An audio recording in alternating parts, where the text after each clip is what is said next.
Fighting. Fighting. Goodbye. Hello. Hello, everybody. Hello. Hello. Hello. Sorry for keeping you in the waiting room. We were Oh, that's fine. putting our makeup, preparing emotionally for today.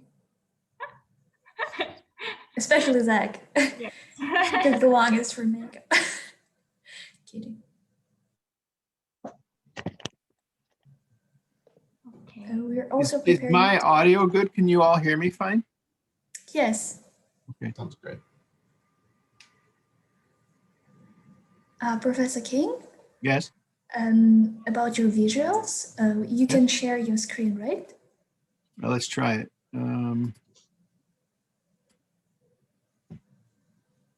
Yes. Great. So you should be seeing the PowerPoint, right? Yes. Okay. Exactly. Great. Okay. Great. Then I'll just start live streaming on Facebook. Mm-hmm. Okay.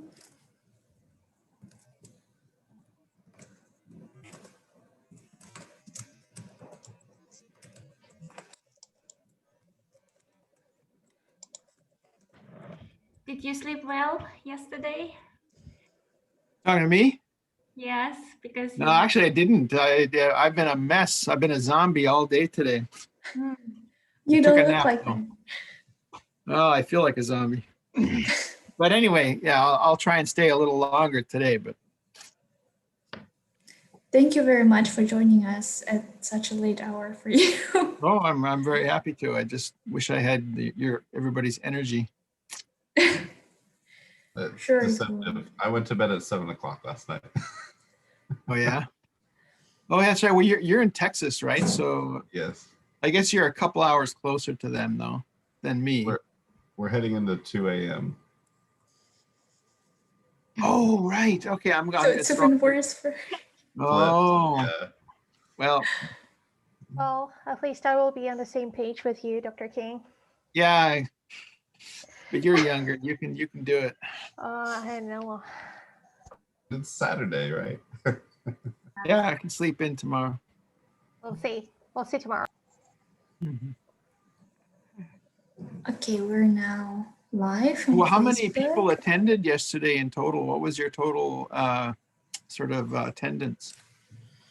The problem was, I mean, on average, it was 52 or so. But not the same people all the time. Exactly. They changed all the time because for some people it was already too late. Right. Time. Okay. Yeah. Exactly. So Well, that's pretty good. That's a lot. we're happy about it. And I counted between 10 and 20 at various times watching on the Facebook live stream as well. Nice. So,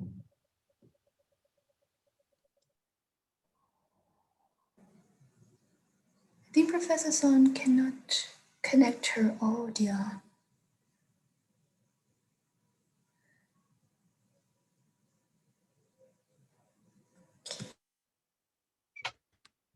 Профессор Юн, вы сегодня отдыхаете?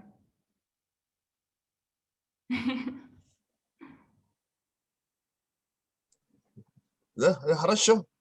Я отдыхаю. Вчера я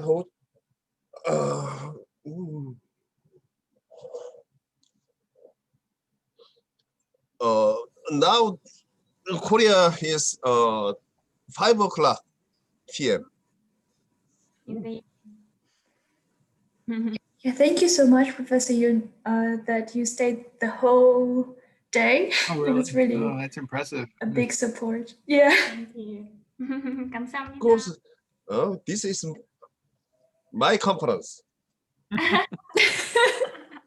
This is true. Yeah.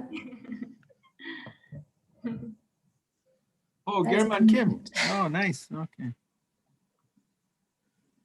Hello.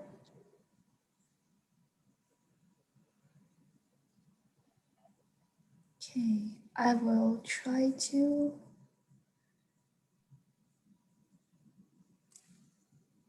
give a short update in the chat so that people know we are now opening the conference.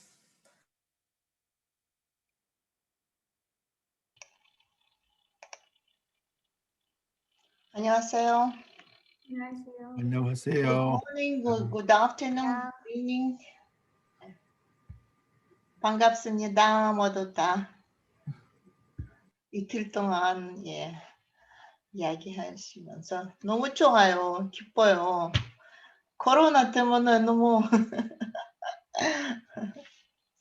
힘들어요. 잔나 선생님, 예. 뒤에 화면이 어디예요? 아, 이건 그림이에요. 우리 학교. 고등경제학교. 예. 예. 모스크바 날씨가 너무 좋아요. 근데 제가 저 뒤에 창문이 있어서 그래서 얼굴 너무 컴컴하게 보여요.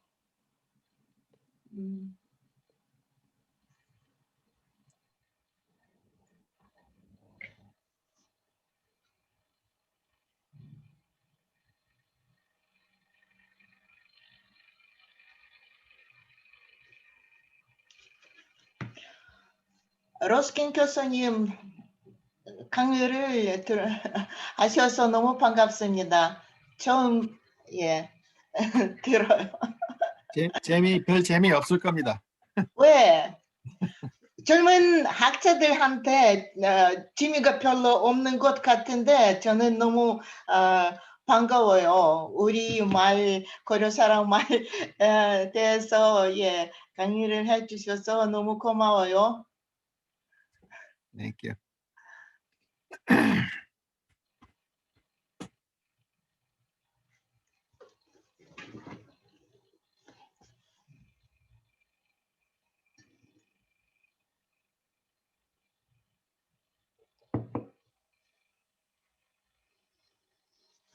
Okay, just a small question.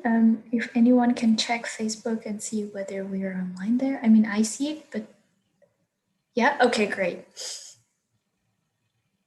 So Evgenia and Svetlana, you're both in Vienna? Where I'm are in you? Frankfurt.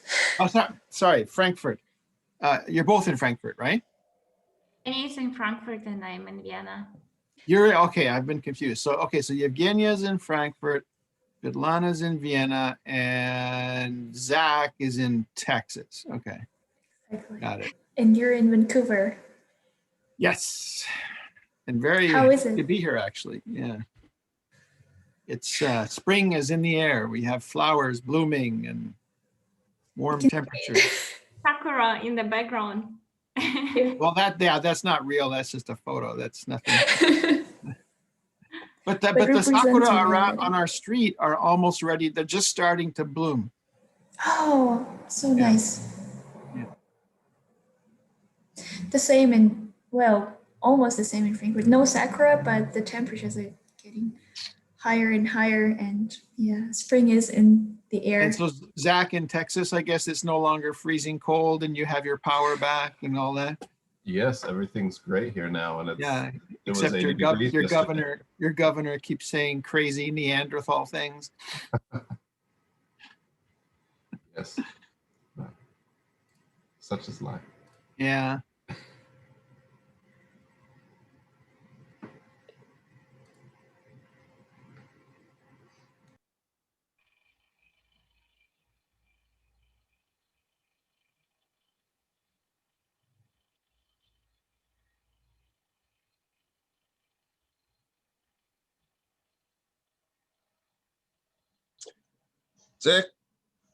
잭, 오랜만이에요. 한국말 안 잊어먹었죠? 예. 요- 안 잊어버렸어요. 조금. 조금. 괜찮아요. 잘 지내시죠? 예, 잘 지냅니다. 좋습니다. 자키야 나무가 반사이 너무 아름다워요. 페이스북에 보고 너무 아름다워요. 고맙습니다. 수고 많이 하시네요. 재밌는 거예요. 재미있고, 예. 수고 많은 것보다 재밌어요. 예. Excuse me, Yulia? I just got your message. Yeah. Can't see you though. There. Hi. Hi, how are you? Good. We can hear you well, which is great. Oh, excellent. Internet in New Zealand doesn't let down, so that's good. Yeah. Would it be possible to just run a quick video and sound check, because Exactly. I've tried to test the video, actually 2 videos that I've got embedded in my PowerPoint with my partner. So we just used, 2 computers, but I was using my institutional Zoom account, and I'm just not sure whether it, it can be played okay at your end. Sure. Can you try to share your screen and Okay, your video? And yeah, another thing. Just a sec. Okay.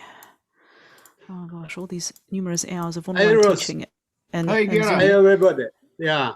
How are you? Tired. Okay. Tired. So, What, tired from midnight. celebration? No, it's midnight here. Past my Ah, bedtime. yeah. okay, share. Okay. We can see it. Okay, you can see it, right? And if I'll just quickly, bang, bang. Okay, let me just play this one and see if you can hear it okay, and if it's a stereo sound, not mono.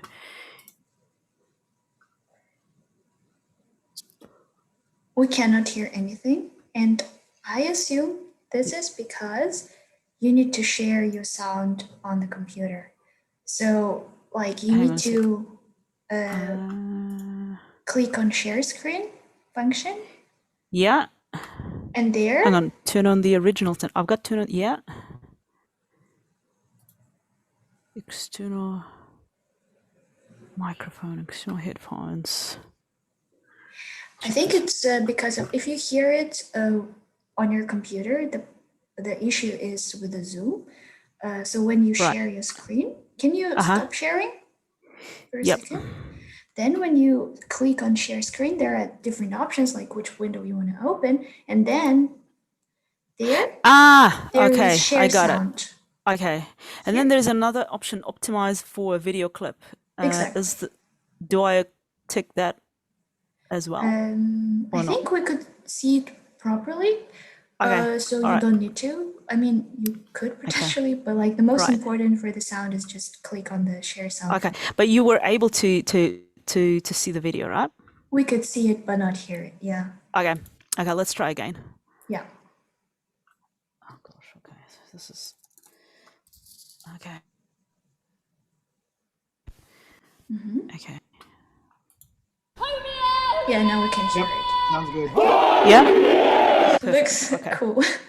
Awesome. Thank you. Thanks. I'm already excited about the presentation. Okay. Well, thanks. I But, didn't expect to join and see a haka first thing from here. In yeah. London. It's a New Zealand thing. Wow. No, I'm Okay, cool. in Wellington, actually. That's why I was surprised. I'm in New Zealand as well. Oh, were you in Wellington? I'm in Wellington at this very moment. Oh, are you?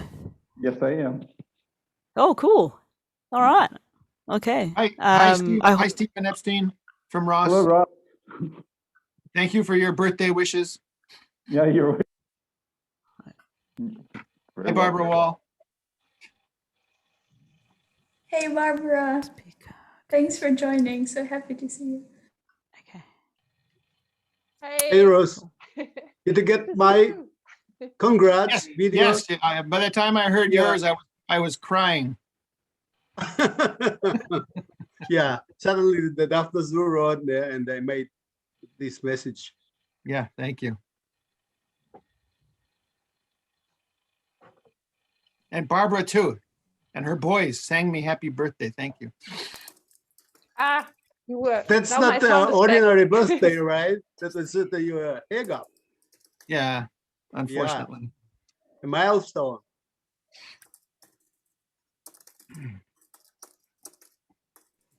I think we can wait for another minute and then Zach will start, right? Because like we still have people joining. Ephraim, hello? Ephraim? Yeah, I'm here. Ah, okay. I was worried. I'm fine, but I just didn't dress up. That's why I just switched off my video. And hello, Yefrem. It's Stephen. Hello, everybody.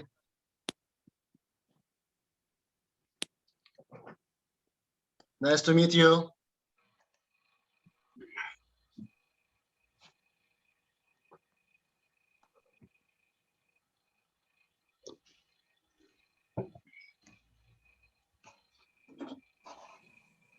Good morning, Valery Sergeyevich. Oh, Dimash is also. It's a time.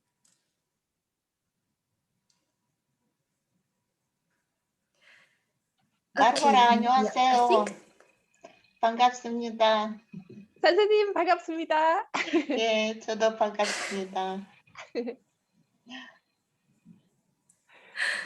it's so great that yes, Zoom actually is connecting so many people from so many countries. I'm really impressed. I think we can already start, right? I think we have enough of participants now, and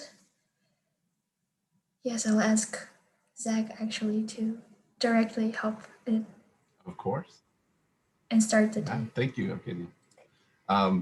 We had a great day yesterday with this inaugural Koryo Saram Research Network workshop and conference, and we're excited today to have another great day. And we're going to kick it off with Professor Ross King from the University of British Columbia as our keynote address.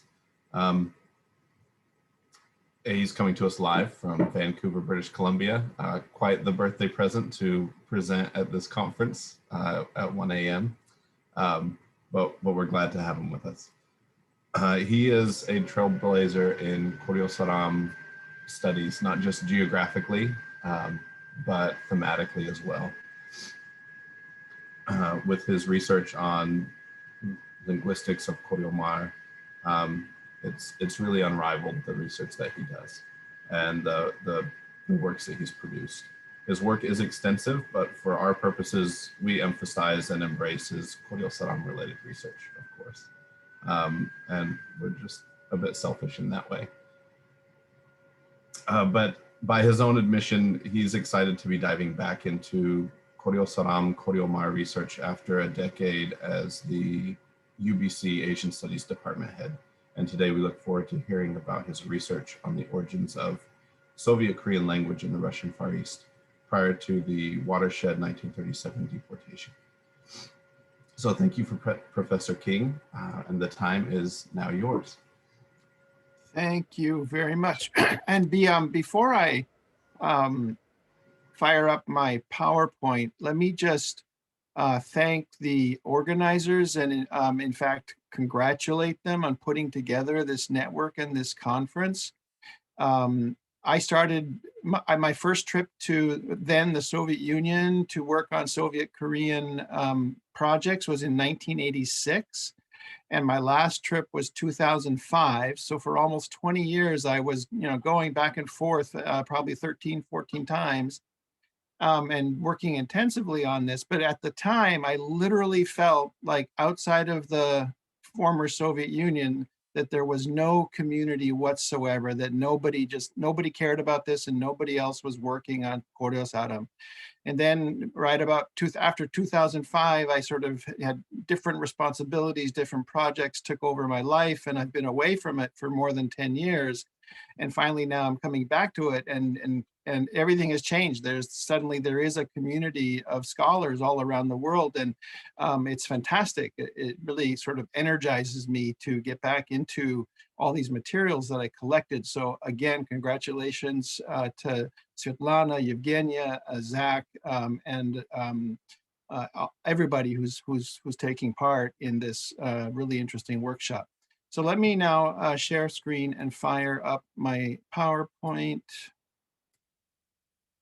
And you can all see that first slide, I hope. And I guess I have until 40 past, is that correct? Or 50 past? 40 minutes, is that right, Zach? 40, yes, that's yeah. right. I'll try and keep to that. So the title of my talk is Another Failed Collateral Language? Question. The beginnings of Soviet Korean in the Russian Far East, basically up until 1937 and starting from the period when the Bolsheviks take over in the Russian Far East. Now let me put my cursor in the right place here. And let me move this over here. Okay, good. So the first, basically this paper, which I've been working on for an awful long time, is about border straddling nationalities and how early Soviet language policy dealt with them. And so the part of my title takes its cue from this paper in 1987 by Paul Austin about Soviet Karelian, the language that failed. And it's essentially about the very brief experiment on the part of the Soviet authorities to kind of create a separate Karelian language that was different from Finnish across the border. And ultimately, they gave up on it in 1940 after only a few years. And another border straddling nationality with a similar kind of history, but a longer history in terms of the language policy is the Moldovans. And in both these cases, what you had were very explicit and targeted attempts by the Soviet authorities centrally to exploit and enhance linguistic distance between two closely related varieties, Karelian from Standard Finnish and Moldovan from Standard Romanian. If you look at that on the map, the red bits here is what that's the Karelian bits. And then Moldova, of course, is tucked in between Ukraine and Romania. But what concerns us at this workshop, of course, is this border in between what is now North Korea and the South Ussuri Krai. And the Koreans, of course, who ended up in that region were primarily from the Northeast, from North Hamgyong, initially from that area that has the number 1 in it, which is the Yukjin region, which has a very specific dialect, very conservative. And then the parts a little bit further south, 2, 3, and 4, and progressively moving further south.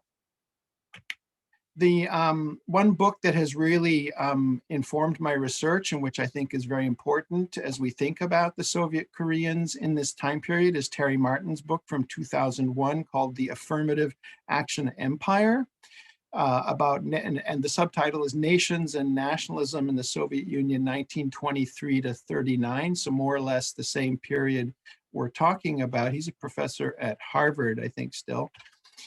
He basically analyzes how early Soviet nationalities policy sought to cultivate 4 areas with each nationality. And those were helping them sort of craft national languages, creating national elites for each nationality, creating national cultures, and then in most cases, creating a national territory. And in the case of the Koryo Saram, for sure, the first 3 were definitely happening. It's a little bit controversial. The 4th bit, one scholar has claimed that Pasiet was or did become or almost became a national sort of oblast or whatever, but it's a bit controversial.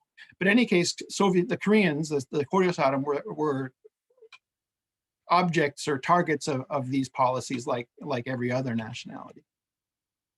And in the same book, Terry Martin advances what he calls the Piedmont Principle, where he talks about how Soviet nationalities policy put in place for a time this policy, which he calls the Piedmont Principle, whereby the Soviet Union attempted to exploit cross-border ethnic ties to project political influence into neighboring states through what he calls ostentatiously generous treatment of that particular group, and contrasted with their sort of compatriots across the border.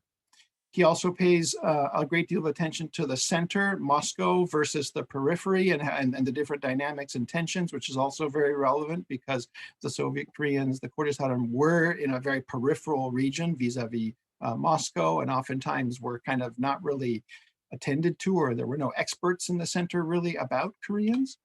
And then he also explores the tensions between what he calls the hardline bureaucracies and the soft line bureaucracies, where the soft line bureaucracies were education and culture.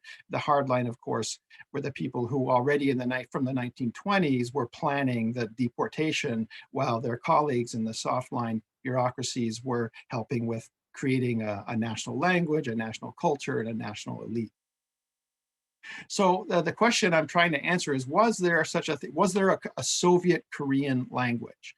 And how would we answer that question? Or what are the sources? So there are three types of sources we could approach to answer this question. The first would be published materials, written and published in Korean from the Russian Far East in the period in question. The second would be meta-linguistic or meta-pragmatic statements about the Korean language and Korean language policy by Soviet Korean intellectuals themselves, and there are such materials, and I've studied them. And the third would be actual dialect data collected from living speakers, which I have about 20 years worth of. But in this particular talk, I'm only talking about primarily number one today. That's all we'll have time for, is published. So basically talking about the written language as it emerged in Soviet Korean publications. And so the two types of publications that are most relevant would be newspapers, and the obvious one is Sanbong Shinmun, or the Vanguard. So a couple images just here celebrating the newspaper itself.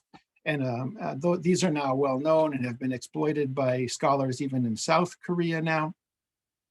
And then the other would be textbooks, of which there are a great many. Say 30 or 40 or so that have survived. And that's mostly what I'm going to be looking at today.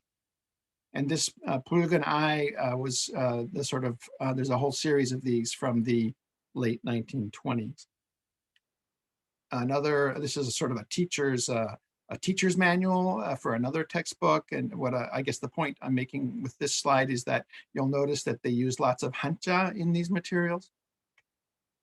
And then as we go forward now, I'm actually going to be looking at some of the specific language and so walking you through some of the text. And the point here is to show that the language that was being used in the 1920s and 30s already had a kind of a look and feel and a flavor that was very different, in very specific ways from Korean across the border. So here, this is the Kongnisa, the local magazine, if you will. And if you go to the second line, let's start from the beginning. Kongnisa 앞에는 사람들이 많다, but the sha spelling is old, is conservative. 사려오는 사람과 팔려오는 사람이 많다. If you did this in your Korean class today, your teacher would scold you for making a mistake, but that's the way they did it. 남자들도 있고 여자들도 있다. So you'll see that they spell 녀 instead of we would spell 여 nowadays. 숨기리네는 도화지를 싣고 오고. So they write a 리를 there. Little things here and there start to stick out. 일라미네는 곡식을 싣고 오왔다. And there you see there's no sort of contraction. They don't write 왔다. They don't write two S's. It's one S. And this is quite consistent across the materials. All these little things, if you add them up, it's different. 순질의 형님은 순길의 신발을 산다. Okay, fine. Let's move on. So a lot of these textbooks do they harp on how great things are in the Soviet Union for the Soviet Koreans and how terrible the conditions are in Japan-occupied Korea for obvious reasons. So here's an image about Koryo, meaning Korea just across the border, with scenes of Japanese gendarmes beating up on Koreans. And then in terms of the language, here we go again. 고려는 저 남쪽에 있다. 우리 부모들의 옛 나라이다, right? So that's again an older kind of spelling. And what's interesting is that although they spelled this way, the textbooks explicitly told students to pronounce as yet. And I'll come back to that in a minute. So there was a kind of ideological commitment to etymological and archaic spellings, but also instruction to pronounce it as it was pronounced in Seoul. Third line, 고려의 땅은 살기 좋지만 일본의 자본가들이 차지하였다. Again, a single S for the past tense. 고려의 농민과 노동자들은 with a real in front. But again, the textbooks tell the students pronounce nian, spell real, because the dialects don't pronounce real here either. 고려의 농민과 노동자들은 먹을 것, 입을 것, 살 곳 with 디귿 받침도 없다. So again, that's an old spelling, 입을 것, but the textbooks tell them pronounce 입을 것, even though many of them in their dialect were pronouncing that nian. So you get this funny kind of coming together of archaic spellings that are being told not to pronounce, even though their dialect pronounces it. So here's another cute text from the top. 세상이 캄캄하더니 새빛이 비추도다. 눌리던 자 일어나. So that would be 일어나, right, in standard. 제 권리를 찾도다. what's this? 모든 원한 시츠려. 외로운 싸움 싫었다. So this would be in nowadays, and even in the 1930s in Korea itself, it would be 외로운, but they want, there's this idea you have to write etymologically, you have to write the pia, but the textbooks say don't pronounce the pia, pronounce 외로운, spell 외로운, and the dialects, of course, pronounced the pia. So this is, you have these kind of conflicting instructions, if you will. And then the next line is cute. It says Lenin 당의 지도로 blah blah blah, where you have a double real. And then if you look at the very bottom, it's very hard to see. There's a footnote that says 신자 double real는 우리말에 아니 쓰임. It's only used for Russian. So you've got even a sort of special graph, a double real that's used for a Russian L, which is also kind of bizarre. A lot of these textbooks are, they make a point of emphasizing how great Soviet policy is for Soviet Korean girls and women. And so they the gender policy and gender equality. So here's a mother taking her girl to school. And then another book about women leaders. Here you have 여자 명절, talking about women's taking on leadership roles. Or this from the newspaper at the top. Well, let's see. Down below, lower left, it says 올려야 어서 공부하여가지고 네가 하고 싶은 일을 다 하여라. Again, education for women and women. And then right below that, an article about 여자들의 특령, about hiring, employment for women. So on the one hand, you have it's got this kind of its own look and feel. As a language, and then they're harping on certain things that are meant to be promoting a certain kind of the Piedmont principle, like things are really good here on the Soviet side of the border. We have it really good here as Soviet Koreans. It's really good for the women, and we are going to sort of be some kind of a leading example for what's happening across the border. Here is, and then in addition, many of these texts are emphasizing the way that Soviet modernity, Soviet mechanization, Soviet industrialization is so much better than traditional ways of doing things in traditional Korea. And here on this particular page, you can see, let's see, if we go to number 1, 낡은 적삼을 벗어라. So this word 적삼 is a bit of an old word. Take off your red shirt, your old shirt. Come down to number 2. The very beginning says 봄에 련씨를 심으고, and that's dialect. 가을에 막 뽑아서 물에 젖힌다. And then 련씨, I'm pretty sure nobody understands who's in the room right now. Lyon is a Russian word for flax. And so you've got Russian loans finding their way in. And then you're contrasting the traditional loom with the mechanized factory up on the right. And the bits that I've underlined in red here and there, these are all sort of, or even if you go to second page, just above 3, can you all, if I use my mouse, can you see the cursor? So here you've got, let's start here. 어지럽고 추한 빛을 띤 실을 가지고 배를 짠다. 하루에, for 하루에, 부지런히, so 어지럽 and 부지런히, these are sort of dialect shapes. 짜도 겨우 4메트를. So for this would be a meter, right? So if this was modern Korean, it'd be mito, but it's meter, по-русски. 5메트를 밖에는 더 못 짠다. So again, you've got quite a bit of either Russian loans or dialect lexicon or dialect forms, even though they're not trying to write in dialect, but that's just the way it comes out. Let me keep moving here. So this is an interesting page from Sambong.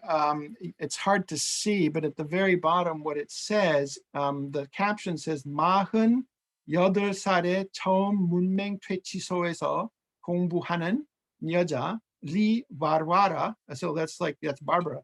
와르와라가, there she is. 국제 여자 데이. So it's not even 국제 여자 날, it's day in English. So on International Mother's Day, Women's Day, International Women's Day, this Lee Varvara has just learned how to write Korean, and this is the letter she sent to the newspaper office. And so that's just kind of, again, women and getting them, educating them, and this was, being emphasized all the time. Here's another image where you have, women engaged in traditional work. Chimche is, of course, kimchi, but it's the dialect word for kimchi. So chimche를 담으오. 어머니는 배채와 물을 씻소. This is a dialect shape here for to wash. 아주머니는 마늘과 고초를 써오. 영순이는 배채속을 먹소. And so then you're down again here, blah, blah, blah, 주었다, the usual past tense with one S. And then these textbooks also, some of them are quite, explicit about essentially telling the story of the Koryo Saram and their history and actually, helping them feel proud about it. So this is 연해도의 Koryo Saram. 우리 사람이 연해도에 이주하기를 시작하기는 1862년이다. So they used Hanja, but here, this is our history. We first came in 1862, even though I think technically it's 1863. Or again, another section here, 연해도의 벼농사, essentially celebrating and giving the history of Koryo Saram rice cultivation in the Usuri Krai, which of course was a major breakthrough, and they made major contributions to agriculture and also to rice cultivation in the Russian Far East, and their textbooks celebrated it as part of their Soviet Korean identity.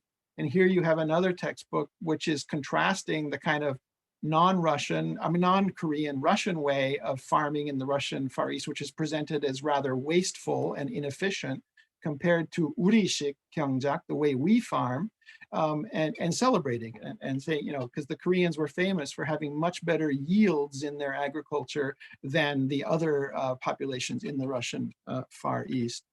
So if we talk about the linguistic features of Soviet Korean and the Russian Far East, and again, I want to emphasize, I'm only talking about Korean as it appeared on the printed page, putting aside spoken materials. I mean, if you just hear spoken Koryoma, it's very different. It's really a different beast.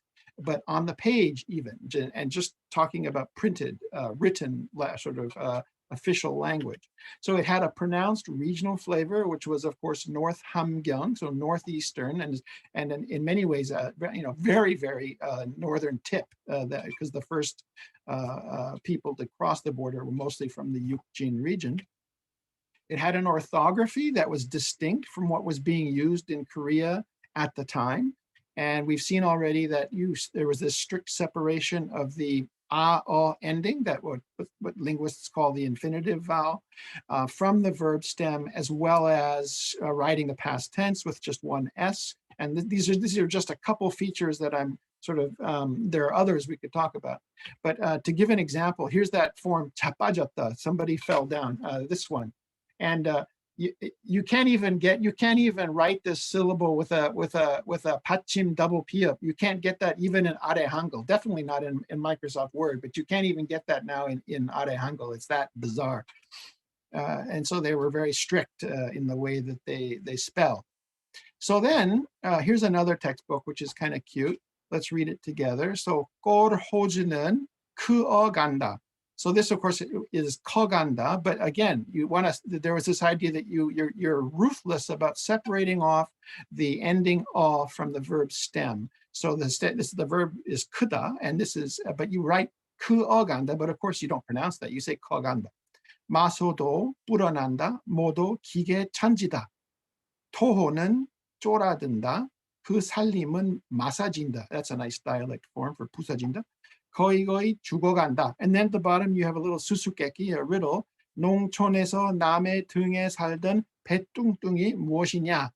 And of course there's 토호, which is the kulak. Next page, 꼴호즈 농사. So again, we're contrasting old and traditional methods with modern mechanized methods. 꼴호즈 농사는 새 기계로 한다. 개인 농사는 낡은 기구로 한다. 꼴호즈 살림은 크고도 잠이 있다. Of course, everybody says 잠이, but they didn't write the kind of vowel, the umlaut usually on paper. 개인 살림은 작고도 서글프다, and that's a nice dialect form. 수수께끼. 기름만 먹고 일하는 것이 무엇이냐? And it's this, yeah, it's this guy, the tractor. When you get to 1930, Oh Chang-hwan, who was a brilliant linguist and grammarian, he publishes this Koryo Munjan, and it's essentially a kind of declaration of linguistic independence by the Soviet Koreans vis-a-vis the Koreans in Korea itself. And in the foreword, he says that basically, he criticizes the materials that are used elsewhere. He says those written materials in Korean language research, which come in from either Korea or Chinese territory, and he names these works, are useful as references, but none of them is appropriate for us in Korean education in the Soviet Far East. So again, a very clear notion of, we know what we want, and we're going to be different, and we're going to be better. And we're going to be moreover, we're going to be revolutionary, we're going to be appropriate for we're going to be Soviet. In exactly the same year, a mysterious individual by the name of Bulatnikov publishes in Prosvещение национальности.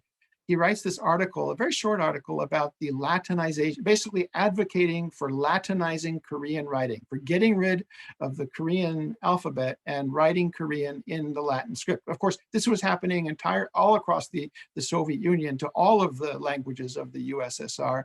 And it was even, for a time, there were people advocating that even Russian should be Latinized. But here you have this mysterious cultural commissar, Bolotnikov, saying we need to Latinize Korean writing. Why? He says, there live in the Far East a number of nationalities whose writing systems are an obstacle to their culture and political development. The Koreans living in the Soviet Union, just like those living on the other sides of these borders, have their own writing system based on the Chinese hieroglyphs. Of course, that's nonsense in the sense that Hangul is not based in Chinese characters, but that's what he's claiming. That's what he's using as his argument to say, you know what, we have to just throw everything out and just Latinize. And of course, they were using Hanja in the materials that they were publishing in the Russian Far East. He says also, and this is kind of an explicit statement of the Piedmont Principle at the time, he says it is not the 20 million strong population of Korea, but the 170,000 strong Korean population of the that's a typo, population of the Soviet Union, which should become the vanguard of cultural revolution for the Korean people. And this vanguard will carry out the first revolution in its writing. So amazingly, there it was published, and this is very difficult to find, this particular work, in 1932. Oh Sang-muk, who is a very famous communist in the Korean communist movement. He had connections back in Moscow to the I guess it's the VTK, the Всесоюзный Центральный комитет нового алфавита. And so he produced a textbook to help Koreans learn how to write in Latinized Korean. And there was a Latinization movement in the Russian Far East for a couple years. And you can find in Sambong Shinmun different readers proposing different schemes for how they think that the Koreans should write Korean in the Latin script. But this was actually published. And if you, because it's so crazy, I want to read through this with you so you get a sense of how it actually builds on the orthography that they were already using in the Russian Far East. So if you look up here, starting up here, this says 온 세계 프롤레타리들은 단합하라, which everybody should recognize as, you know, proletariats of the entire world unite. Oh Sang-muk is the author. 라틴화한 Koryo Saram. And this is really interesting because they're using an R for the real, which is entirely appropriate for the way that the Koryo Saram pronounce Korean, because the Pachim real is flapped or rolled. And so they reserved the L, the Latin L, for a double real. So this is 첫 걸음, first steps, yeah. 잘하니 의, this is for adults. And down at the bottom, 세 글자, and that's, you know, in Korean, you would, the Koryo Saram would say 글자 for a letter. 전동맹 중앙위원회 발행, yeah. So we can do a couple more. So the first page of text is this, 가을, 가을일, 곡식 가을. So this is the harvest of grains and that word. And then we have brigade, and this is cute because in this system, the vowel, which of course you have to write in Hangul, they don't write. You know, and that allows them to then write Russian loanwords almost identically with the way they look in Russian. So 우리 브리가드, 두 브리가드, 브리가드가 일한다. 곡식을 빈다. kolhoz. So this is ch, yeah, and this would be a double. This is 쌍기역, double key. kolhoz or kolhoz, I should say. 우리 kolhoz, kolhoz 농사, kolhoz 마소, kolhoz 브리가드, 브리가드가 마소를 먹인다. Yeah, it's actually a pretty good system. Here it gets a little more complicated. So now we have combine, and now we get back to this theme of mechanization and industrialization. So we have the combine and the tractor. It's a r, and contrasted with the traditional kadagi. Of course, it's kadegi in the dialect, and korgi. Traktori 밭을 간다. 빨리 간다. So the L is a double L. 빨리 간다. 말 가닥이 따라가지 못한다. Yeah, these traditional things can't keep up.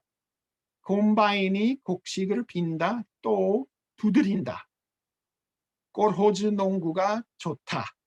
Yeah, and then we get, of course, the other lots of scenes of, you know, smokestacks, and again, sort of progress as sort of represented by industrialization. 도시, the city. 공장, 노동자, 기계. 노동자가 공장에서 일한다. 기계가 빨리 돌아간다. 여러 가지 물건을 만든다. 직조 공장에서는 헝겊을 짠다. 다른 공장에서는 농구를 만든다. 우리 kolhoz에서는 농구를 도시로서 쌓아왔다. And there you see right here is that same past tense with one S and the insistence on writing the ending separately from the stem. And here again, sa'a, etc. So that takes us, you know, but the Latinization movement amongst the Soviet Koreans was not successful. And in fact, none of the contemporary sources about the Latinization movement from the time even mention the Korean stuff. It just never registered with any, you won't find it in the Soviet sources. And that's an interesting question as to why. It seems to have been a kind of rogue and sort of off the radar kind of thing, at least this particular publication. So then you come up to 1937. Obviously, everybody's deported. Autumn 1937, as we all know. 1938, you get this union-wide liquidation of national schools and change to promoting Russian language and Russification. So the Korean language schools are discontinued. 1939, all of the remaining Korean language textbooks are pulped, they're destroyed. Along with other printed material deemed inappropriate because it was associated with so-called enemies of the people. And as a result, most of these textbooks from the 20s and 30s are bibliographic rarities. They're very hard to find. Basically, you can only find them in Moscow at the National Library and also in St. Petersburg. Other ones, very scattered here and there. And furthermore, we all know that most of the Koryo Saram intellectuals, the people who wrote those textbooks, like Oh Chang-hwan, for example, they were repressed. They were either shot or sent to the gulag. Kye Bong-woo survived and came back. That's why the South Koreans pay so much attention to him, even though Oh Chang-hwan was a much more intelligent and much more important person, I think. But Oh Chang-hwan was arrested and shot. And we don't have he had no descendants that we know of, unless Janna Son knows something that I don't know. We just don't know enough about Oh Chang-hwan, but Kye Bong-woo had his descendants survived, his manuscripts survived, and so now everybody in South Korea in Kugohak writes about Kye Bong-woo. Of course, many of the other intellectuals that did survive were removed from the community and helped out either in Sakhalin or were dispatched to North Korea. But the point is that very few intellectuals who really could have been leaders in any kind of language policy, they were essentially removed from the community. So the end result, what was the end result of all of this? Well, clearly linguistic divergence, in the sense, linguistic divergence from what was happening across the border in colonial Korea. Now, and I mentioned this before, there was no explicit attempt to distance Soviet Korean from Seoul speech. And in fact, the textbooks, as I've mentioned, the textbooks from the Russian Far East do claim and tell the students, tell the learners that they should be pronounced, that Seoul Korean in some sense was the standard, although they were spelling in different ways. But nonetheless, I hope you will agree, just after seeing a few very brief examples, there were differences from contemporary language of the time, even in the written language. And of course, spoken Koreomar was quite different.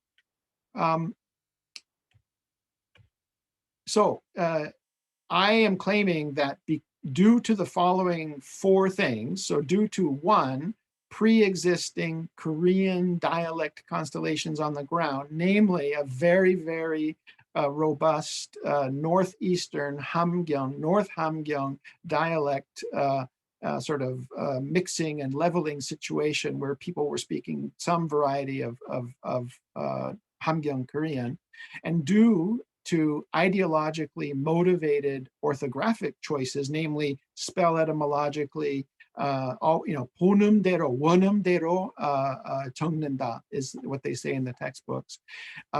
Coincidentally, those reinforced these same salient dialect differences because many of the sort of etymological or conservative features in spelling that they wanted to keep just for orthographic reasons actually coincided with the dialect forms that were being used by these otherwise uneducated Koryo Saram. And then, of course, the Piedmont Principle as well, where all of this was encouraged, and we wanted to, the soft culture, or rather the soft bureaucracies, soft line bureaucracies were promoting education and, a national language, etc. So basically, because of these four factors, Soviet Korean was, I want to claim, was on its way to becoming what linguists or social linguists call a Nebensprache or a Kulturdialekt, or in French, what in France they call a langue collatérale, a langue voisine, a langue congénère. And there's really interesting research on these concepts. And then one article I found, again, the Germans write good stuff on this great article on glottonomie and schizoglossie, this idea that there's a kind of schizoglossia where a Soviet Korean version of Korean was starting to kind of hive off or separate itself from developments on the peninsula to the south. And so the classic work on this is this book by Harald Harman on Europäische Nebensprachen for all you Germans. But even back in 1929, Heinz Kloss, he explored this idea of dialects, which developed their own standard norms. So that would be Oh Chang-hwan's grammar, right? With or without a differential non-native component, in this case, Russian. The non-native, there's a Russian component injected, all these Russian loanwords that are being used in writing, and of course also in spoken Koryo. And then he gives these other sort of typical examples of these Nebensprachen, so Afrikaans, Dutch, German, Frisian, all very close to each other, or Occitan and French, etc. So I'm saying that if the deportation had not happened, that's the direction it was moving in, but then it was cut off. So, and the end result, of course, is oblivion, drift, and obsolescence. And this oblivion in particular was accelerated by the fact that outside of the Soviet Korean community in the 1920s and 30s, there was no central expertise. There were no Russian experts in Moscow that would have been able to make policy or pursue any of these kind of language planning activities, unlike all the other languages of the Soviet Union, where you had amazing expertise. And Holodovich is sort of the most famous Soviet specialist in Korean. He didn't start publishing about Korean until 1938. So he was a bit late. And then the earlier professor who in Vladivostok, he left in 1922 and was dead by 1924. So there really was, there was no Russian expertise, nobody centrally in Moscow to really pay much attention to what was happening in the Soviet Korean community linguistically. So even today, of course, there's not much scholarly attention to any of this. So the Soviet Koreans became a ragdoll nation. And for that, I'm depending on this article by Mark Schrad, 2004, Ragdoll Nations and the Politics of Differentiation on Arbitrary Borders. And that takes us back to Karelia, where we started, and Moldova. And he says the outright reduction of those populations through intimidation, persecution, deportation, or outright genocide is the most dastardly manifestation of the destruction of the ethnic identity. Such abuses evoke images of a battered ragdoll.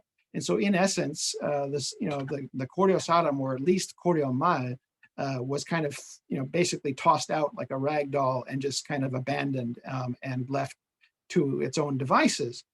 And so that this whole episode, I think, for example, with Latinization, should come as a kind of shock to the system for most Koreans who are raised and educated with a kind of script nationalism about how great Hangul is. But clearly it was not that great for the Soviet Korean intellectuals that were actually advocating this. If anything, the fact that they were, the Latinization movement failed can be ascribed to the fact that they were still using so many Hanja. In some ways, Hanja saved Hangul in the Soviet Korean community, I would say. Anyway, and then I think it has lessons for us about spoken versus written language and the ways in which in a roofless environment, like in Russia, there was no roofing standard language. There was no standard language sort of overarching what they did. As a result, spoken Koryama sort of diverged even further. And that's why it's so interesting, I think, the study. So, and I want to also remind everybody that there was no standard language in Korea at the time. There has never been a unified standard modern Korean language ever, because the Japanese occupation basically thwarted any real attempts to do this. And so as a result, basically, I would assert that Hangugo is a foreign language for Koryo Saram. And again, the narrative that South Koreans want to promote is, oh, 우리는 다 한국 사람이다. Well, no, you're not. And furthermore, when there's this narrative that, oh, they're relearning their mother tongue. That's nonsense. Hangugo was never their mother tongue. It was something rather different right from the get-go. So I think all of this taken together comprises an unknown chapter in the history of modern Korean. And I think it also is a really sobering lesson on the linguistic consequences of colonialism, because it was due to Japanese colonialism that there was no tradition of codification and cultivation of a standard language, which essentially opened up the door to this kind of divergence, which we still see today between North and South Korea. Thank you. I'm done. I'll stop sharing. Thank you very much. That was fantastic. Thank you. I'm sure there are many questions. I received a few in the chat, so we're going to start and go ahead with those first, in order that I received them, except maybe Janna Son's great overarching question posted, is this the core of Koryo Saram identity? That may be a discussion for another time, but or for later today, I should say. But we'll go in order from the questions I received. Dimitri Sheen, would you like to pose your question? Hello to everybody. Professor King, I was very glad to see you, to hear you. And you know, I've got one question especially for you about correct spelling of term Koryo Saram. You see, in Russia now we often say Koryo Saram, exactly that. But when I talked to Nelly Park, well-known specialist of Koryo Mar, she said it should be spelled as Koryo Saram. So what would you say about this, Koryo Saram or Koryo Saram? So it depends on whether you're wanting to pronounce this in standard Korean or whether you're wanting to pronounce it in some version of Koryo Man. So standard would be Koryo Saram, but if you work with native speakers of varieties of Soviet Korean, what they pronounce, and I'll show you, and there are even what they say. If we let me just share again. Before I share, another thing, and this is a pet peeve of mine, is that the Soviet Koreans, the Koryo Saram, have never had the word Koryo-in. There is no Koryo-mal word Koryo-in. The Koryo Saram don't know what Saram Incha is. They don't know Hancha, right? And so the word Koryo-in, which is what all the South Koreans use, is in some ways an imposition of a word that never existed amongst the Koryo Saram to talk about the Koryo Saram. So that's my first point. If we go, let me just share here real quick so I can just show you. And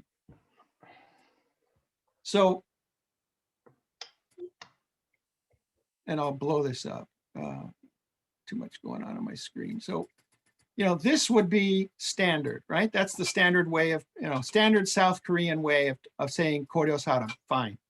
What speakers actually say is Koryo Sarimi, and this is how they pronounce it, Sarimi. And this is actually perfectly regular as a development from 15th century Korean. 15th century Korean, well, I don't have the right word here, hang on. I'm just firing up Are Hangul because Microsoft Word is useless for doing anything before 1933 in Korean. But my point here is that the word saram in standard Korean is actually an irregular development from Middle Korean. Now you can see this new screen, right? So there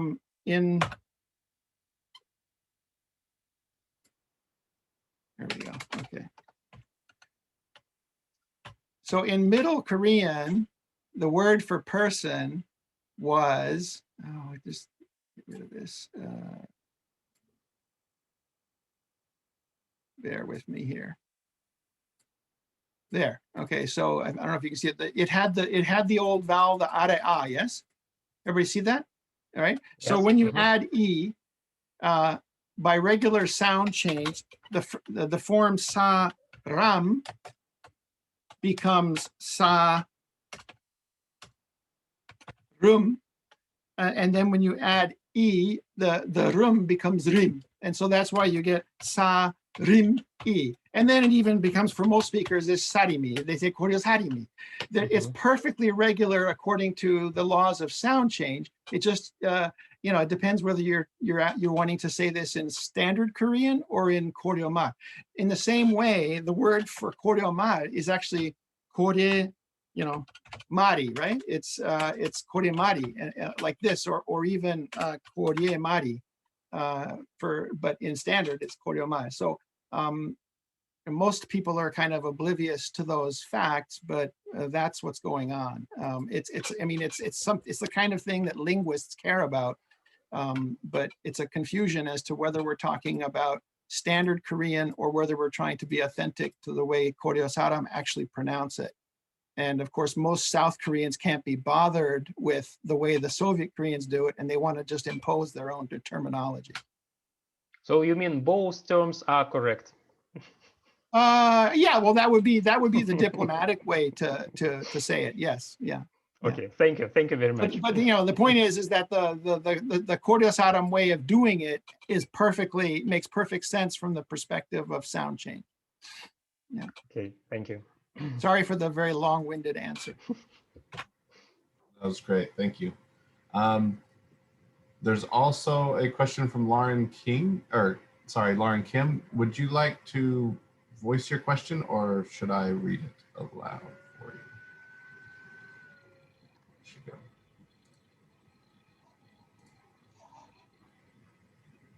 Okay. 제가 할까요? Zach. There's one more question, and then you're up. I'm sorry. There's quite a bit of conversation here, which we're excited that it stimulated such a great talk. So Lauren Kim says, first off, thank you, Professor King, for your compelling analysis. What larger social and cultural impacts did the bifurcation of the Korean language into an archaic orthography and modern pronunciation have? I assume the question is specific to the Koryo Saram. Well, it doesn't really have any sort of long-term effects because, people stopped being educated already, after the deportation. I did encounter in the 1990s and early 2000s old Koreans who had gone to school in Soviet Korean schools, and I was always looking for speakers of the one more conservative dialect where they still say things like ni for tooth instead of e. And, so I would ask certain words like, what's your word for tooth? What's your word for seven? Because if they say nirgubi or dirgubi, that's really old rather than irgubi. And then occasionally you would meet someone who, and I would ask, usually this old lady, a halmoni or a babushka, and I'd say, well, how do you say tooth? How do you say seven? They would give me the answer, and they would give me the old form, and I go, oh, I says, let's talk further, and I would interview them, and then they would turn out not to actually be speakers of the most archaic version, and I'd say, well, then why did you say ni? Because you just told me you just pronounced it differently. Oh, because that's the way it was written in my textbooks. So what you have is a kind of spelling pronunciation that takes over, which is, that happens even in South Korea today as well, where South Koreans do spelling pronunciations of things that aren't really pronounced that way. I think the bigger long-term point is simply that because of Japanese colonialism, there just was no tradition, there was no history in Korea of any language cultivation or codification, not really properly until after liberation. And that opens up the possibilities for much more divergence. And that explains partly why we have so much more divergence between North and South Korea today than we ever saw between East and West Germany, for example, where German had already been the target of sustained cultivation efforts for more than 100 years when they divided. Great, thank you. we have 3 more questions, and I think we can get through them. Barbara Wall, why don't you go ahead, please? Thank you. Hi, can you hear me? Hello. Yes. Oh, that was really interesting. And it's amazing how you can do it at 1 a.m. in the morning. I was interested in, I thought these instructions in the textbooks. So you mentioned that, for example, they wrote "nyo" in, but they said, oh, you should pronounce it as "yo" in. Yeah. And now I try to imagine, how did those instructions, how do they look like? I mean, there must be so many instructions then, because I mean, on every page you will find several. Yeah. So in fact, probably, right? in fact, the textbooks have exercises where a text is given, a paragraph is given, and the students are asked to do 2 things. Well, they're asked to pick out the dialect parts. So certain features were branded as undesirable dialect features, and the students were told not to do them. So for example, instead of kyosa for instructor, it would be chosa, because they would have K palatalization. Those were kind of branded as no good. But then the same paragraph would also say, give forms with those piups like werobun, and then it makes say do not pronounce the piup. I mean, they had exercises, written exercises, and choose the form or fill in the blank. So they had to drill it. And was it consistent? So was every textbook, were the textbooks consistent? So did they give the same rules? I mean, at least after 1930 they were, because after 1930, in theory, everything was following what was codified in the grammar that Oh Chang-hwan published in 1930. Thank you. But not, I mean, not 100% consistent, but that was the theory. Yeah. Before 1930, there's more variation. Great. Janna Son. 아주 중요한 강의를 들어서 너무 고맙습니다. 교수님, 우리 젊은 학자들이 원래 우리가 이틀 동안 고려 사람 정체성에 대해서 이야기 많이 하고 있습니다. 예, 그래서 젊은 고려 사람들이 이 문제가 많이 생기고 있는데 저 생각은 이 고려 사람 활동이 1920, 30년대에 아주 중요하다고 생각하고 있고, 그리고 정체성 우리 현재 고려 사람 정체성에 대해 아주 큰 역할이라고 생각하고 있습니다. 교수님은 어떻게 생각하시고, 2번째 질문은 앞으로는 이 고려말 연구는 어떻게 발전시킬 수 있는가, 어떻게 생각하세요?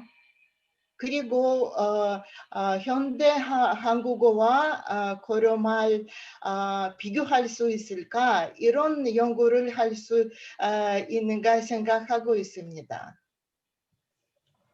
That was at least 3 questions, and I'm not sure, and I've already forgotten the first one, but it was about identity, I think. And if I understood the question correctly, the question was about, does Koryomal play a role in Koryo Saram identity today? Is that correct? Because I think my answer to that would be no. I don't. That's why I think that Hangugo is a foreign language. So is someone saying something? So I don't think, I mean, that doesn't mean I don't think there's such a thing as a Koryo Saram identity. I just don't think that language, or at least not Koryomal, can really play a part. I was already witnessing in the 1990s and early 2000s what can only be described as a language death situation. That's why I used the term obsolescence. It was very hard to find sort of really fluent first language speakers of Koryomal who, for whom Koryomal was their first and dominant language. You had to, really look hard to find those. And, with every passing year, more and more of the Koreans that were born before 1937, were passing away. Every time I would go to a collective farm, oh, there was such a good halmoni, such a good babushka, but she died last month, you missed her. And that's kind of that's true of all field work. So anyway, I don't think, I think it's a language death situation. Can it be compared with modern Korean? Well, of course it can, for sure. And in fact, there's already one South Korean scholar has published an entire grammar of a grammatical description of Koryo Ma, although he did so on the basis of literally just one informant, and I'm very critical of it. But and I think the third question was, how can we do more research or continue research on Koryo Ma? It's really, I think, I'm very pessimistic. The good news is that, for example, if you look at German Kim's YouTube channel, suddenly there are all these wonderful clips with old people speaking, often in Koryo Ma, and so that's a kind of data. And so if young people have access to their grandparents or to old people who really are fluent speakers, record them, put them, or videotape them and put it online. And I also noticed that, Lavrinti Son's wonderful documentary, Koryo Saram, which has all of these ethnically non-Koreans speaking beautiful Koryo Ma, starting with this Ukrainian woman. That's actually really good dialect data. But it's, it takes a long time to analyze. The ratio is like 60-to-1. For every 1 minute of dialect recording, it takes at least an hour to transcribe it, analyze it, imnyuk it, type it up. It's very time-consuming work, which is partly why I have postponed working on my materials for so long, because I just don't have time. Yes, thank you. Thank you. And that also speaks to a couple of our other questions about kind of the future of Koryo Ma, which I think was addressed in that response as well. And not to I have to say also that contact, or renewed contact with standard South Korean, has kind of destroyed Koryo Ma. And it has infected it. And so suddenly I noticed after diplomatic relations started, all these old Koreans who used to say hakuma, hamdung, hakuma, suddenly start saying hamnida, hamnika, where they never used to have a ch. They had a perfectly fine Korean H, but as soon as it was Hangugo, suddenly it was hamnida, and so because it's a foreign language. Thank you. And our final question will give the time to Valery Han. Well, my question is that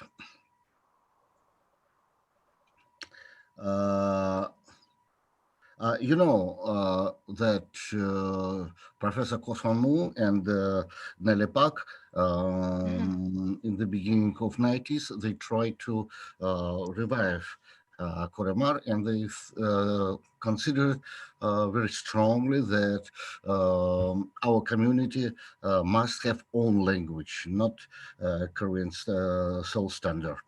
But later, all experts, they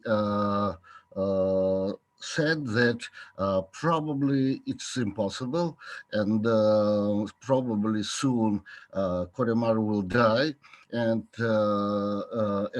it's impossible to revive this language as actual one. Well, this is one point. Second point is that when we look at the process and linguistic process in other countries, we see another picture. For example, in the Soviet Union, after collapse of USSR and during perestroika, we can see that even ethnographic groups within Russian nation, they try to make distance from the main standard Russian language and try to revive own historical dialects and to show their own identity. Or if you take Tajiks, For example, Tajiks of Uzbekistan, under Uzbekization and Russianizations, they have another language, Tajik language, than in Tajikistan. And they don't want to unify with a major Tajik language and try to keep own identity. Same thing with Armenian language, Western Armenian and Eastern Armenian. So what I mean that in the world we see two tendencies. One, when one language became finally the part of the major language, and another thing when some dialects try as they can to survive and keep on linguistic identity. Tell me please, do you see any conditions when Koryo can be survived and exist? No, I don't. However, that doesn't mean that Koryo can't have some kind of role. And for me, what I have already noticed and what I think is entirely possible is that Koryo for Koryo Saram will play the same sort of role that Yiddish plays for Jews, say in the United States. And when there are certain words, certain expressions that still get that use Yiddish, and when they're heard or when they're said, it takes the speakers to a certain place. It takes them to a warm, kind of nostalgic, a warm and fuzzy place. And so, it still has a role, but it's not going to have any other kind of realistic role as a functioning language. No, I think it's a fantasy. Thanks. And I don't want to take more time away from Janna Ballod. Thank you so much. That was great. I really appreciated the engaging talk and the great discussion. Hello. There are so many more wonderful questions. I will do what I can to send them over to Professor King and see if he can get back to anyone in his own time. But without further ado, we're going to move into our next portion, and there will be a full discussion afterwards. And workshop style will be able to interact with the speakers at the conclusion of these upcoming talks. So first off is Janna Ballod from Seokyeong University in Seoul. And we'll let her go ahead with her talk rather than me taking more time to introduce myself. Thank you. Hello, everybody. Best regards from Seoul. Can you see my presentation? PPT, I tried to share PPT. Yes, good. So first of all, I want to express my gratitude to organizers for this excellent workshop. My name is Janna Ballod. I'm teaching in Seoul at Seokyeong University for more than 10 years. But originally, I'm a Russian scholar. My alma mater is Moscow State Linguistic University, and my first professor was Boris Nikolsky, who is a social linguist. So my PhD was in Hanyang University in different field in JSPS International Studies. So my research is based partly on linguistics and partly on political science. I'm very honored to talk about after Professor Rose King and kind of continue discussion on the fate of Korean language. So my presentation is called Language Lost and Language Found, Koryo Saram Diaspora in the Vortex of Political Changes on the Soviet language planning and its consensuses. So now it's 6:11. So I have 15 minutes, I believe, right? Around 15 minutes. Could you please point until what time exactly I have to talk? Around 6:30, right? I have to finish before 6:30. Yes. Good. Okay.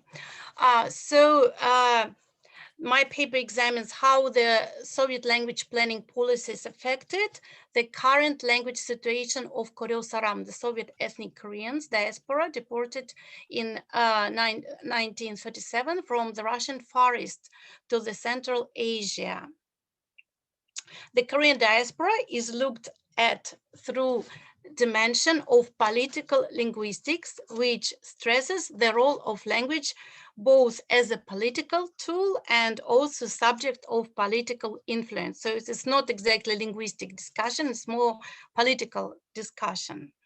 The state language planning, which lasted throughout the entire Soviet period, defined status of minority languages according to domestic political goals, and also increased the central role of Russian as a language of international communication as an important factor of the Soviet identity. So the author, me, traces how in the course of changes in the Soviet language policies, the ethnic Koreans lost the Korean language, Koryo, but became native speakers of the Russian language. So let's talk about Korean diaspora and Soviet national language policy in the earliest years of Soviet power.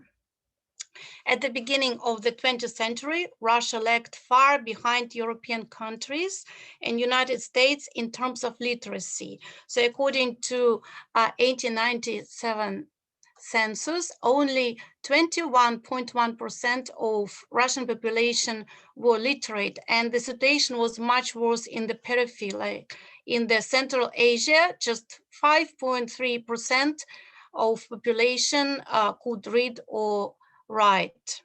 So I will skip the Lenin citation. So since the first years of 1917 October Revolution, the Bolshevik government has assigned an important role to language policy, since spreading of socialist ideas could not be possible without increase in literacy rate of population. And very important, on December 26, 1919, the decree of elimination illiteracy was issued, which ordered all people from 8 to 50 years who cannot read and write must learn and read and write in their native language, or Russian at will. So the focus on native language is very important. To implement this provision decree, the Commission JSPS was created in 90s. So I will skip some slides on Soviet policies because of lack of the time, but I write more in details in my presentation. Part of the national policy of the Soviet government in the 1920s was the increase in the number of educational institutions for national minorities, where education was conducted in the native non-Russian language. So actually my original interest for this topic started with textbooks for Russian language for minorities. And then I switched also for Korean diaspora. Let's move to situation with Korean diaspora. In the 1930s, the Korean diaspora living in Primorye numbered about 180,000 people. Newspapers, magazines were published in Korean language. There were more than 300 national schools, higher educational institutions, and even a theater. Professor German Kim, in his works devoted to history of Korean diaspora, notes that the principle of national cultural autonomy was in effect in Primorsky territory during this period. So I think this point is quite important to understand why Korean language had quite favorable condition in this period. And compared to colonial Korea, the situation with enlightenment and education in Korean language in cultural reproduction in the Soviet Primorye was quite favorable. However, the situation changed in the late 1930s. So let's talk about Soviet language policy, nation building, change in the 1930s, in 1940s.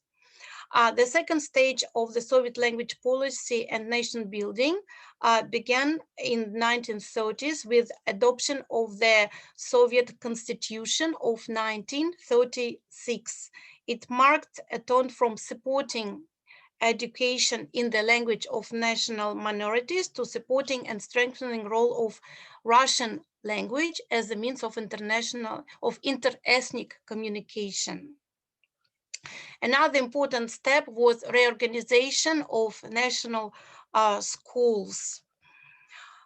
So the Russian government focused that all citizens, including non-Russian population, mastered Russian language, and the practice of imposing special national schools was considered to be harmful because it caused the proper education on bringing fenced-off children from Soviet life. So national schools were closed and reorganized. Promotion of Cyrillic writing system for minority language. This happened in the late 1930s. Another measure that many alphabets of minorities were advised to be written in Cyrillic. And during that period, prominent Soviet linguists were repressed. Soviet linguists who were studying the languages of minorities, including Korean language, Uzbek, Azerbaijan, Tajik, and other languages, especially Turkish languages. And finally, deportation. Deportation of certain ethnic groups and the elimination of their cultural and national autonomies. Okay, let's move to deportation. During this period, repression affected individual ethnic groups and entire peoples who were forcibly resettled mainly to the regions of Central Asia, including Koreans. I will skip slide about deportation because it's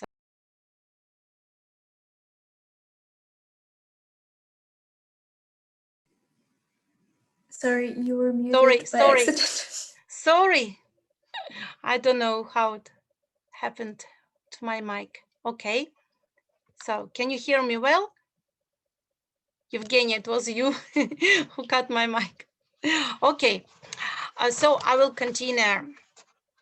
What happened during deportation? Actually, Professor Rose King mentioned these sad events. Korean settlements were scattered across the steppes of the Central Asia. In Kazakhstan, Uzbekistan, Korean schools disbanded, books were confiscated and burned. So this turn in the Soviet national language policy in the 1930s, 40s, the infringement of the rights of certain ethnic groups to learn their native language, including Koreans, had catastrophic consequences for the diaspora of ethnic Koreans. But there is another question.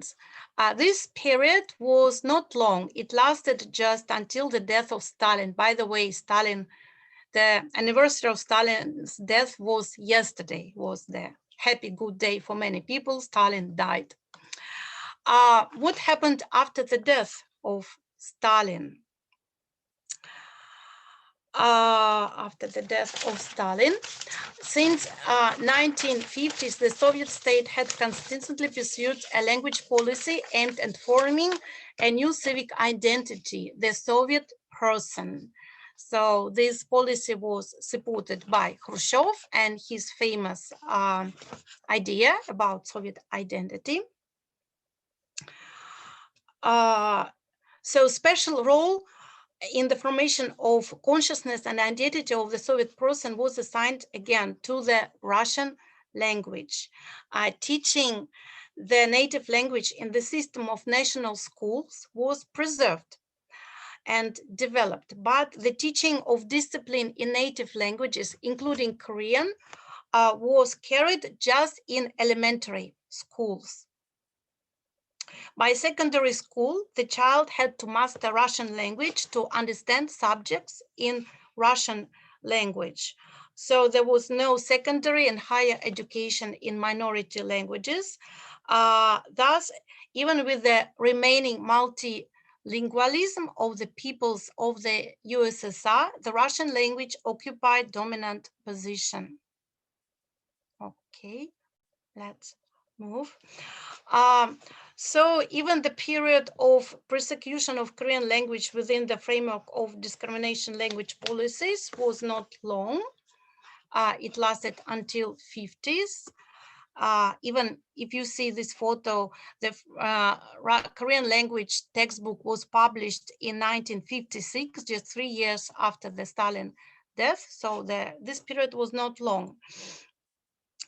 Korean schools started to operate in Kazakhstan in the 50s and in the 60s. But that decade was enough to undermine the Korean language education system and within the mechanism for passing the language to the next generation. Russian became the native language for ethnic Koreans in the Soviet Union. Now I will move to discussion. I have just a few minutes. So, among factors which accounted for rapid loss of native language by Koryo Saram, there are many factors. Social, economic, political, linguistic, and one of the important factors, of course, is deportation is one of the main reasons for the loss of the native language. Summing up, German Kim calls the current linguistic situation voluntary and forced upwelling. In my paper, in the text, I discuss in detail the factors, various factors, but here I will focus on linguistic factors and political linguistic factors. So in the first years of Soviet power, great support was rendered to development of the languages and cultures of national minorities, including Korean language. However, with the change in the concept of national language policy in the late 1930s, the role of the Russian language as a language of inter-ethnic communication increased. The teaching of Russian as a non-native language in national school improved, and through the Soviet government supported, linguistic diversity in the context of the concept of multinational Soviet state, some ethnicities, some nationalities exercised the right to develop their native language and culture, while other peoples, like Koreans, not. So there was political factor. Noting the achievement and contribution of the Soviet government to cultural development of minorities, Alpatov, he is famous Soviet political linguist, noted the duality of this Soviet policy towards languages, because some languages were discriminated, especially languages of minorities residing in the republics of the USSR. What it is about, many Koreans ended up in Uzbekistan. So Uzbekistan was developing schools in Uzbek language, education in Uzbek language, but Koreans didn't have their own autonomy. That was also one of the factors, and languages of the deported peoples. As a result of the Soviet national linguistic policy, ethnic Koreans lost the Korean language and Russian became their mother tongue. I need exactly 2 minutes. So we can say that Russian is a language found. In fact, Koreans from the Russian Far East were exposed to Russian language and culture since the early 19th century. So there's well-known fact about classical works of Tolstoy, Turgenev, Gorky were translated into Korean language in the beginning of 20th century, and we can find in many textbooks even before revolution. During the years of Soviet power, ethnic Koreans not only mastered the Russian language, successfully carrying out economic activities, but also firmly entered the cultural space of Russia, enriching Russian literature with many names, such as Anatoly Kim, poets, musician Yulia Kim, and musician Viktor Tsoi, and many, many others.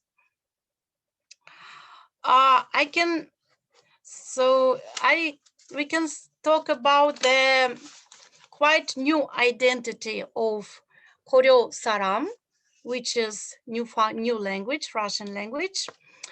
The modern language situation in Russia and these countries after collapse of the Soviet Union is largely a result of the Soviet language policy. At the same time, the Korean diaspora found itself in a unique linguistic situation. For ethnic Koreans of the Russian Federation and those who have lost their Korean language, Koryomal, I'm talking about Koryomal, and unfortunately, I also consider it's not functional languages. Russian has become the language of communication between diasporas scattered in several countries of Central Asia, primarily in Kazakhstan, Uzbekistan, and Kyrgyzstan. Thus, in modern conditions, the Russian language has become a factor in the consolidation of Korean diaspora in Russia and countries of Central Asia. So in this way, I kind of answered the question of Janna Son, what will be the future?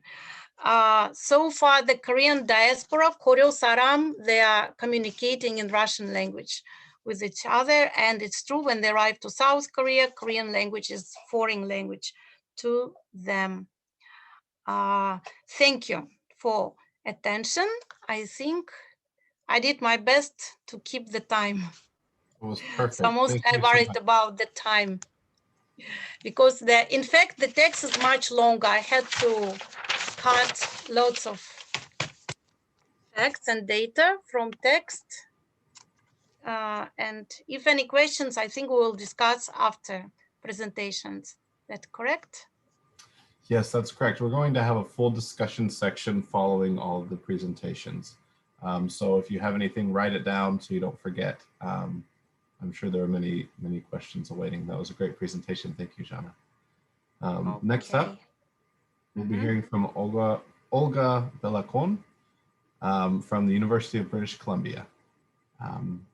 And Evgenia, if I'm correct, she has the ability to share her screen. I do, however, Janna will have to stop sharing for me to do so. Okay, great.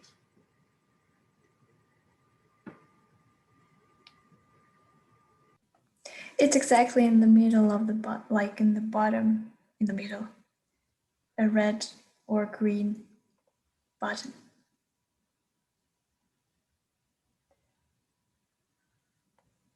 You might see it on top. It should say stop sharing. Oh, yes, true. Then it is a red line, and then we can't hear you though. Oh, great. Okay, I did that it. looks good. Alrighty. Thanks, Zach. I hope you all are seeing my screen now. All right. Well, first I want to say thank you to the organizers for putting together such a unique event. And I also want to thank Dr. King for bringing it to my attention and urging me to apply. So I will be echoing Professor King's presentation in many ways, but I will be taking a different look at the textbooks, Soviet Korean textbooks that he has been talking about. And the topic of my presentation, as you can see, is the methodological question of iconography in Soviet Korean Azbukas. Just so we are all on the same page in terms of terminology, I will define Azbuka for you. For those who don't know, it is a type of primer used in Russian context, and it has been used since the 16th century. It usually includes in Russian context again, Cyrillic alphabet in different printed styles, as well as very simple texts for beginning readers, and a lot of illustrations to showcase the words that are being taught. After the October Revolution, Azbukas, I believe, aided greatly in spreading the Bolshevik ideology and changed often according to the new educational ideas which were popular and interchanging during 1917, 1930s. It also became a part of modernized literacy idea education for minority nationalities, namely Koreans. So you've already seen some of these textbooks today. I'm in my master's research, I'm mainly looking at Pulkonai and its first edition from 1924, as well as Seokyeong from 1929 and 1930, and lastly Odin Kongyokdaewon from 1933. Although I am trying to expand the range of the text of the primers that I am examining. Ever since the beginning of my research, I have been aware of the limitations of the methodological frameworks that already exist. Unfortunately, there is no universal framework for textbook analysis that I have found, and in fact, it may be completely impossible to replicate studies of other researchers because there are too many variables that we have to take into account: the authors, the setting, the dates, the languages. Thus, I concluded that drawing on multiple methodologies, may be my best luck.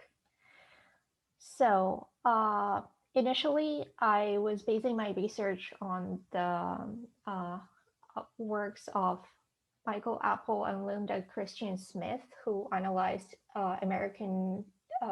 the US textbooks from 1980s, so as Olga and Alexander Roshkov. Especially Alexander Roshkov attracted my attention. In his work, Visual Images of Sovietness in ABC Books in 1930s, he talks about the idea of measurable Sovietness, where Sovietness is an extent to which Azbukas, those little primers, could have included Soviet ideology or propaganda. He also claims that the Sovietness can be measured by with the use of markers, iconic markers, which exist in the images, and integral markers, which reside in the text. As an aftermath, Sovietness can be expressed in persons by dividing the number of pages with those markers to the number of pages as a whole. However, one thing that's was brought to my attention right away was that there were no characteristics of those markers in Roshkov's work. So I did not know what to look for and what to consider Soviet.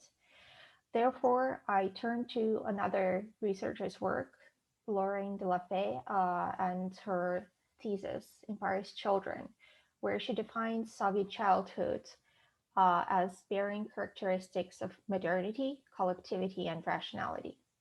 According to her, those are all the things that comprise Soviet childhood. However, while examining those primers, Soviet Korean primers, I discovered that there were some elements which did not necessarily have a context, and most of them were either the symbols of the state or political figures, which quite puzzled me. However, I did have to address them. Therefore, I decided to include one more type of quote unquote marker and call them Soviet iconography, just to address those politicized symbols in Soviet Korean Azbukas. Yet again, during one of my presentations at UBC, one of the members of my committee brought up a question of how do we know the content is really Soviet? After some consideration and a great deal of research and help from Dr. King, I decided that that hole could be filled with Erwin Panofsky's iconographic analysis method. This method consists of 3 parts. Pre-iconographic analysis, we're just describing the visual sources as they are without any context. Iconographical analysis, where we're taking into account the context of when and by whom the sources were produced, as well as iconographical interpretation, where we're taking a global outlook, as Panofsky calls it, onto the epoch, and do take into the consideration political, social, cultural, and other contexts of the sources. So despite the fact that collectivity, modernity, rationality, and a great deal of iconography could be relatable to, pardon me, many states, many modern states, the context where they were conceived and envisioned is inherently Soviet. Let us see how this works in practice with the use of some textbooks I am working with. So the top 3 illustrations, as you can see, is from Bulganai Seokyeong Volume 2 and Orin Konduktoan, which I'm using extensively. The bottom left is from Russian language bookwork from 1934. The middle bottom one is from a bookwork for Sami people. And lastly, there is a Japanese textbook for beginner readers from 1902. So if we follow Panofsky's iconographical analysis methods, in pre-iconographical stage, we just described the children as marching in a military fashion without taking into consideration the flags or insignia that they might be wearing. And indeed, these 6 images do display some sort of collectivity, which appears to be very similar to one another. However, already when we move to the next stage of the analysis, we do discover that each primer was set in specific social and cultural context. We do know that the first 3 were issued for a Soviet Korean audience, not defined whether they were residing in a countryside or in urban area. Bookwork from 1934 was aimed at the Russian children, mainly living in cities, while Sami bookwork was aimed at children who lived in the countryside and spoke Sami language, and respectively, same. The Japanese Jinhye Kokugo Kyogasho was aimed at Japanese children of much earlier age. And lastly, when we move into the iconographical interpretation stage, we take into account the context of when these textbooks were conceived. If you look at the top image there from Bulganai from 1924, you can notice that the children are wearing traditional clothes. They're mostly in hanbok, and there is something which looks like hanok in the background, which is not surprising since the textbook was made and published in 1924 at the height of a new economic policy, which was famous for having more socially and economically relaxed norms. At the same time, Seokyeong and Orin Kongyokdaewon do prefer to depict children in pioneer and Red Army-like uniforms, which does signal that there was certain change of the party policy in the 1930s towards consolidation of power and social practices. Likewise, Bukwar from 1933, 34 and Sami Bukwar does depict children in their daily clothes, but you can see that there is an abundance of red flags, red stars, and every single child is wearing a red star badge on their clothes, which I assume to be the Oktabyata badge. Yeah.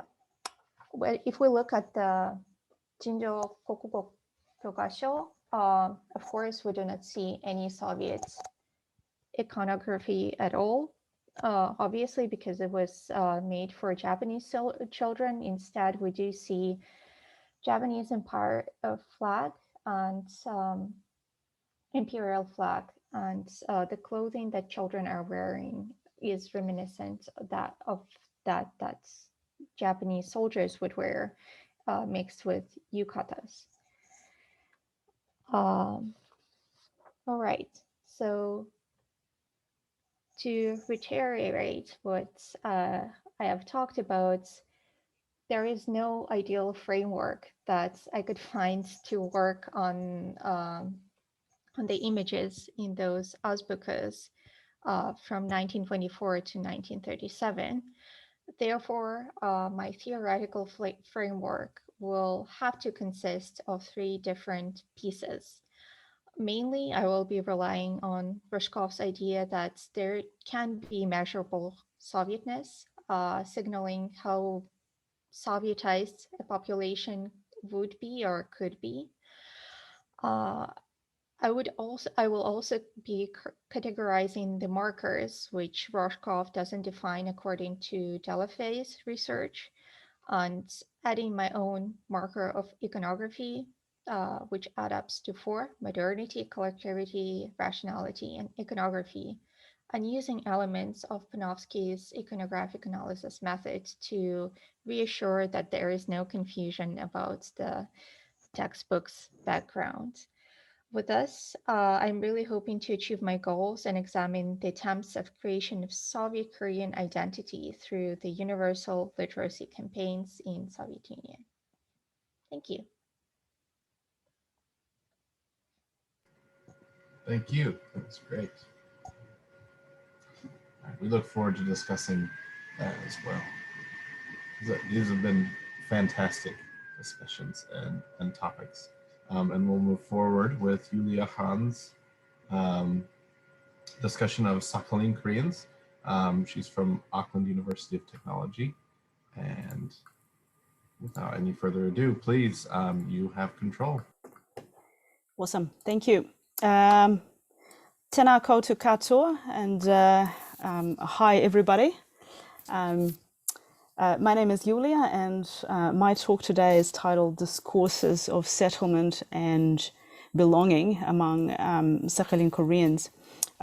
Before I start my talk, just a big shout to the organizers of this workshop. I think it's a wonderful opportunity for us all to connect and share our work. Thank you.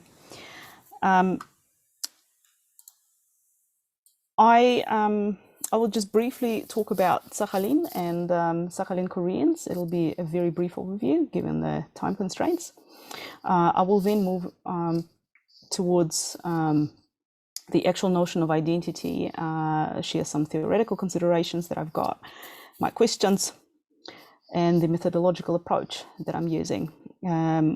I will share my preliminary findings, and hopefully this will be a good ground for some further discussions. Now, I'm being mindful of the time. It's 11:45 p.m. here in New Zealand, and I'm not sure if I'll be physically okay to stay up until very late for the discussion. So if you have questions, just please either send me an email or ask the organizers to relay those questions to me. Now, most of you probably, I'm assuming, know where Sakhalin is. The Japanese name is Karafuto, And it's actually quite similar to New Zealand. It's full of beautiful lagoons. It's got some mountains and lots of fern trees. I've got the slide just because I don't think I can assume things. So this is where Sakhalin is on the map. So to the far east of Russia and to the north of Japan, the Hokkaido island. So actually quite far compared to these two neighbors. It's further away from the Korean peninsula. So in terms of identity, it's quite a problematic concept, I feel. There are multiple facets of identity, and previous speakers acknowledged this in their talks yesterday. So identity is personality related, for example. We could look at it from the point of hobbies, view. For example, I'm a tennis player, I'm a footy, I'm also a lecturer at AUT, and I drink coffee every day, and I love cats. It's also got ethnicities and citizenship elements. There's professional and workplace identity, gender, etc. And so there are two definitions that I find helpful in this. So one of them is offered by Fortier, and they define identity as a threshold, a location that by definition frames the passage from one space to another, highlighting identities as transition, always producing itself through the combined process of being and becoming within identity spaces in between or as passages.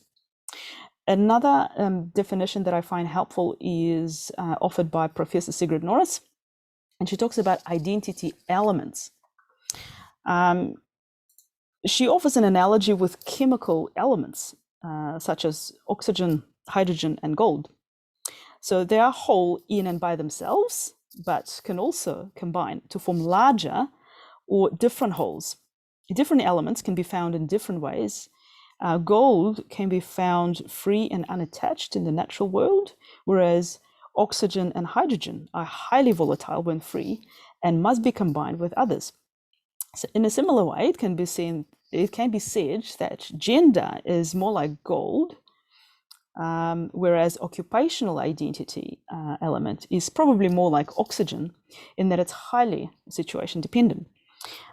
Therefore, some identity elements take on a more permanent form, being present at most times in most interactions, whereas other identity elements take on less permanency and may be presented at one time while hidden at another. So my burning questions are, how do Sakhalin Koreans, the third generation, my generation, the generation of millennials, produce and communicate their identity in daily life? In other words, what do we become given international mobility, parenthood, partnership, pursuing various personal interests, and taking up recreational activities? My approach is quite different in terms of the data that I use and the analytical approach as well. So my data set consists of video recordings of naturally occurring interactions with immediate networks. For example, friends, partners, work colleagues. I conducted interviews and took probably thousands of still images that I had collected during my fieldwork. I used different equipment and I relied on technology. So I was, carrying video cameras. iPhone was my backup option in case batteries went flat. So in terms of the analytical approach, I draw on multimodal interaction analysis, or MIA. It's developed by Sigrid Norris to study identity production using rich data sets. At the core of this method is a study of human action and communication through which identity is produced. In other words, it's not just what we say and how we say it, but also what we do. what I'd like to emphasize is that this work is very much data-driven rather than theory-based. So there's an empirical slant to it, so to speak. Multimodal interaction analysis, and I'll just talk about this as briefly as I can because I feel this might be unfamiliar to some of you. It originates from the mediated discourse analysis developed by Ron Scollin and his wife Susie Scollin. It's based in the sociological interest of humans acting in the world that we find in the work of Goffman. It incorporates the interest in intercultural interaction that we find in the work of Gumpertz. MIA includes an interest in power and interaction that we find in the work of Ruth Vodak and other scholars working in the field of critical discourse studies. It delves into microanalysis of interaction that we find in the work of Tannen, Schifrin, or Hamilton. It has a strong interest in applied linguistics that we find in the work of Van Leer. It also is strongly influenced by sociocultural psychology as we find in the work of Jim Birch. And it's grounded in the social semiotic thought that we find in the writings of Theo van Leeuwen and Günter Kress. So with these foundations, multimodal interaction analysis has developed into a strong theoretical framework with an abundance of methodological tools that make the analysis of interaction, always multimodal, possible, opening up research into new and hopefully promising directions. So the tools that I draw on are frozen actions. So these are actions that are embedded in physical and material objects.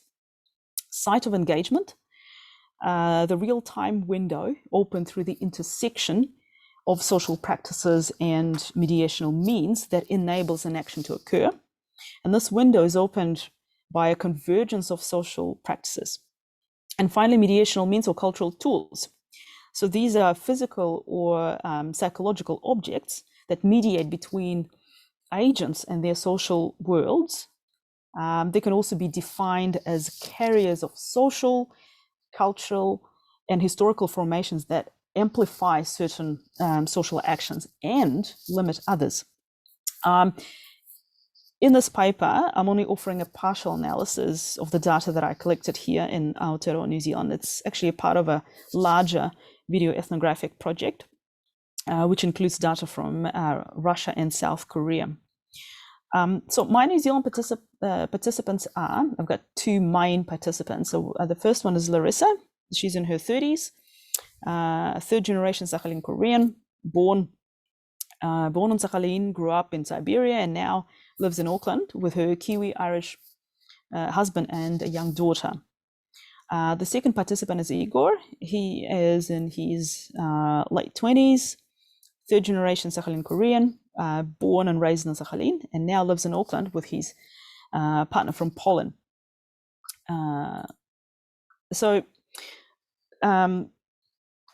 My first participant, Larissa, continues to produce the identity of a member of a community, but this time it's Auckland community.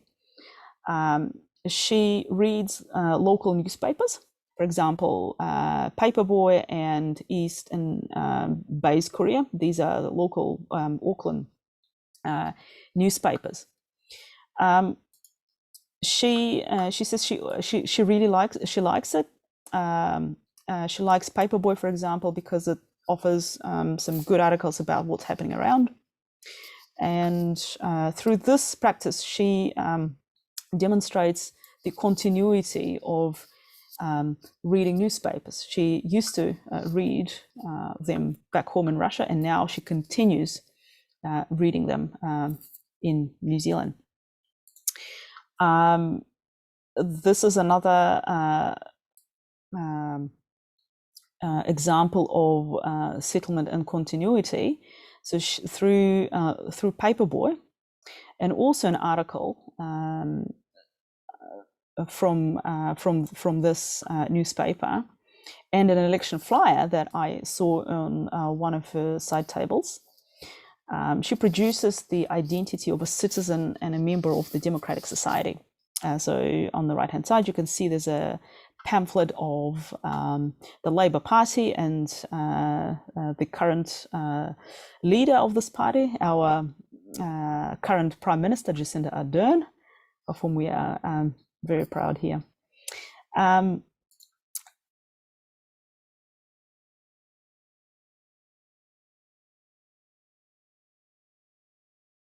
In Russia, and now she votes here in New Zealand, and this is important because that is her right as a citizen, and she exercises this right.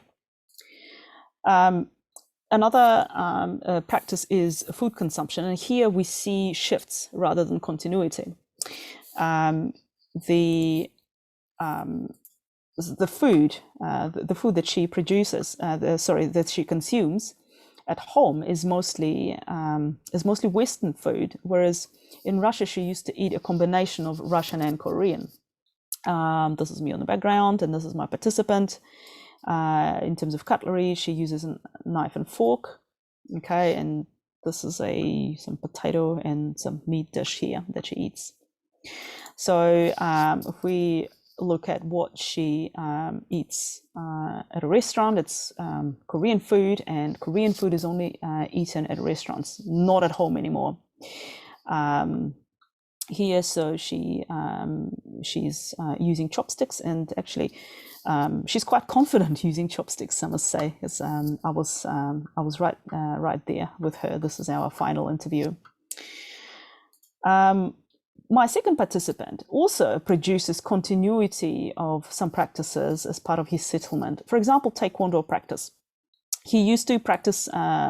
He started actually practicing Taekwondo in Russia, and he continues practicing it in New Zealand. I'm not sure if you can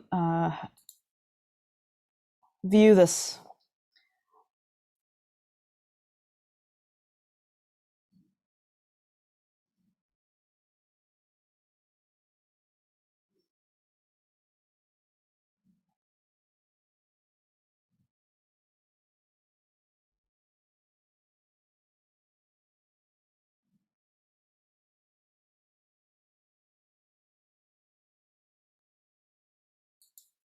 So here in this clip, there's a shift. There's a shift from communication with the coach. In Russia, he used Russian.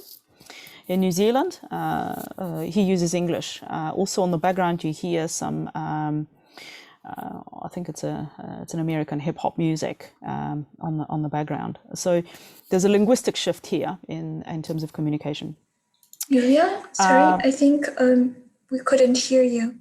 Like your video, I guess you will have to reconnect the sound from the computer for later. Right. Okay. I will do my best. Okay. So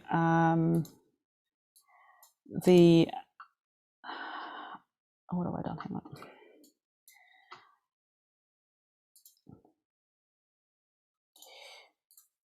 on.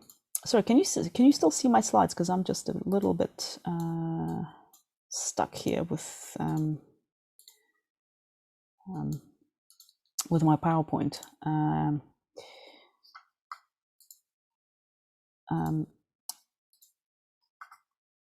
Okay, so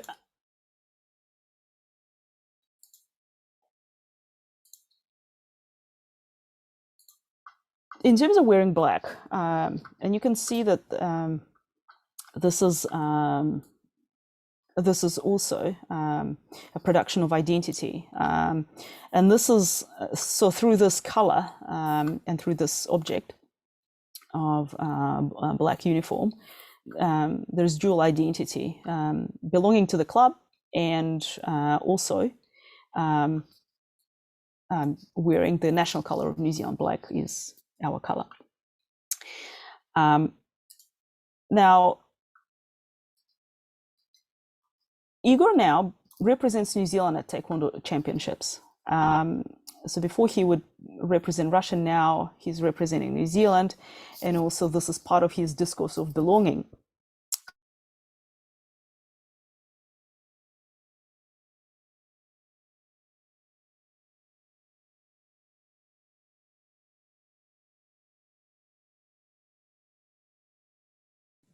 I think there is a technical problem, or is it only by me that I can't hear Yulia?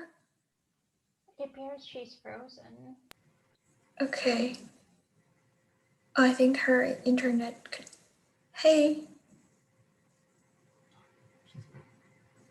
Hello, Yulia. We can't hear you now. No. Okay. Can you hear me now? You know what I'll Yes. do? I think I must just stop my video Okay. because I think it's just going to be better. Okay. Can you see my slides? Yes. Okay. So Igor performs, the haka, and the haka is a Māori war dance. It's quite a significant cultural practice here in New Zealand among the tangata whenua, the Māori people. And it's performed at major sporting events, and also it's part of the diplomatic protocol whenever we welcome guests of various kind. So here, when he is performing the haka, this was from the World Championships several years ago, he was wearing black. Okay, so this is the New Zealand color, and also this is the color of his martial arts club. So this, you see, there are three elements here that are identity telling. So New Zealand identity, New Zealand color, New Zealand national color, and the color of the sports club. Now, I'm not sure if the video is going to play, and if you can hear it. But maybe if you can't, you just watch it, because this is just, it's the actions that I would like to emphasize and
Cool.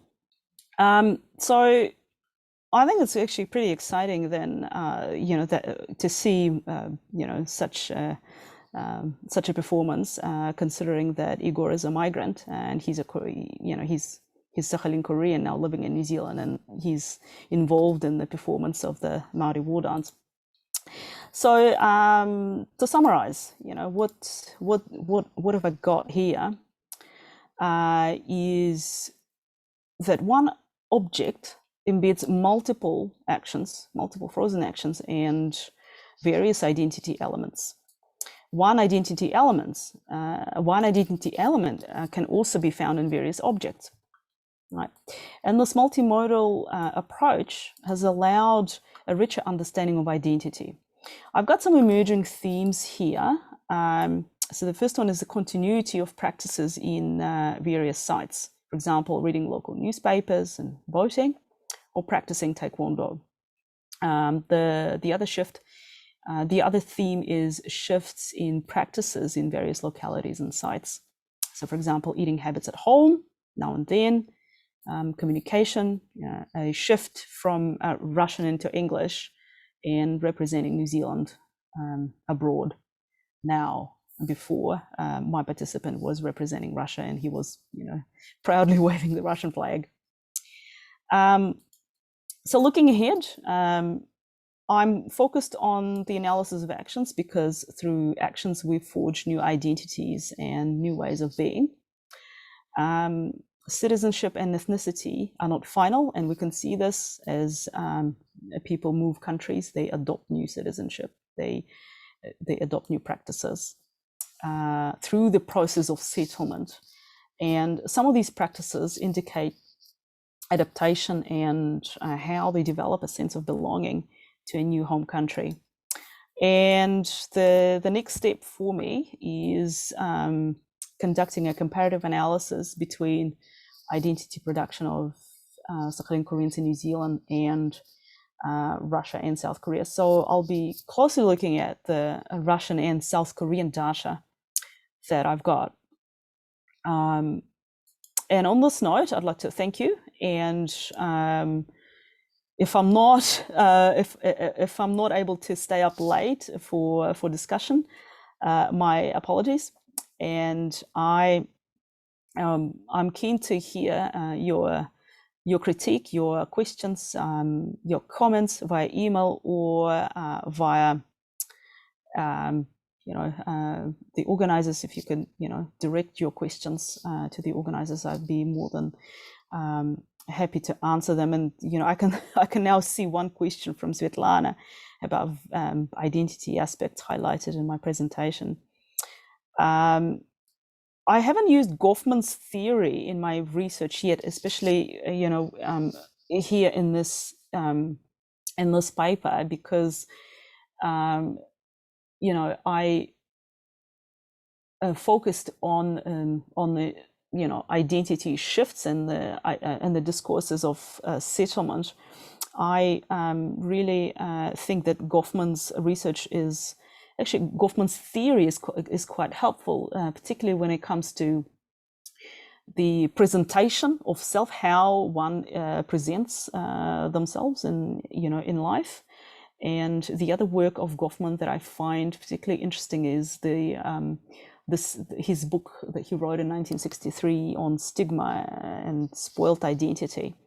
So his work is certainly influential, and certainly it does help us understand why people do things the way they do, and offer sociological and also psychological explanations to the actions. Svetlana, I hope this answers your question. But if you'd like more details, I'm more than happy to communicate via email and also via maybe chat on Telegram and Facebook. And yes, thank you very much, everybody. Kia ora, and I'm really, really happy to share my work here with you today. Great, thank you so much. I also am going to go ahead and put your email in the chat in case people don't get a chance to write it down. Fantastic. Pose any questions. Thank you so much. We're glad you're able to make it despite the time difference. Cheers, Zach. All right. Thank you. Have a great evening. We're going to go right ahead and with our next speaker from the Japan Society for the Promotion of Science, Jinhye Lee. Здравствуйте, 안녕하세요. Hello everyone. I'm happy to be here with you today, and thank you for giving me this opportunity. My name is Jinhye Lee. Can you hear me? Yeah.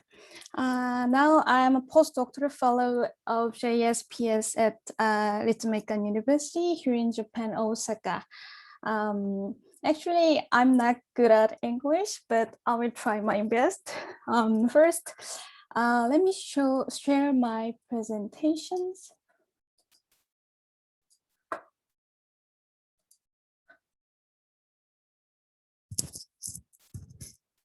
Can you see this?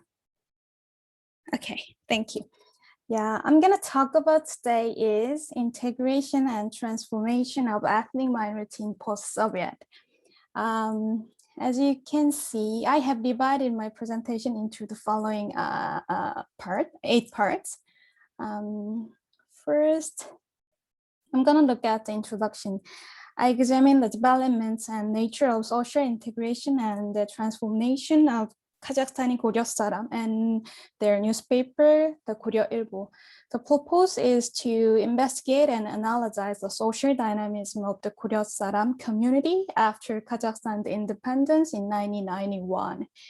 The first I'd like to cover is about Kazakhstan's integration. Independent Kazakhstan is pursuing 2 goals for their integration.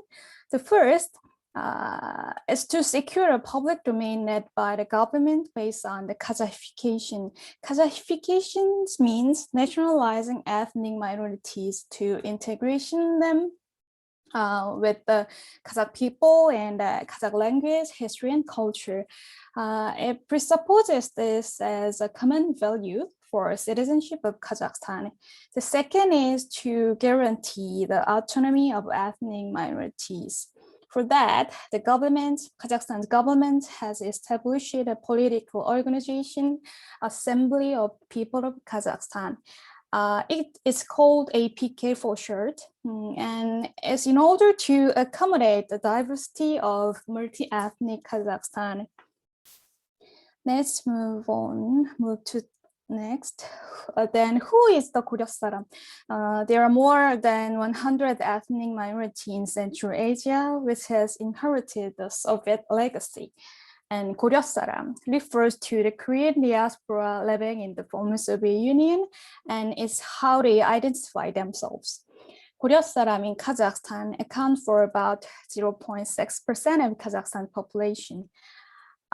This is a photo of Koryo Saram participating in Korean class Hangul in Kazakhstan, Almaty.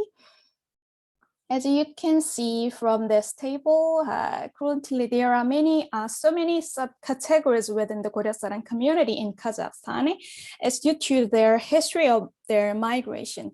At first, Koryo Saram migrated to Primorsky Krai from the Joseon Peninsula in 1863, and then they were forced to migrate to Central Asia under the regime of Stalin.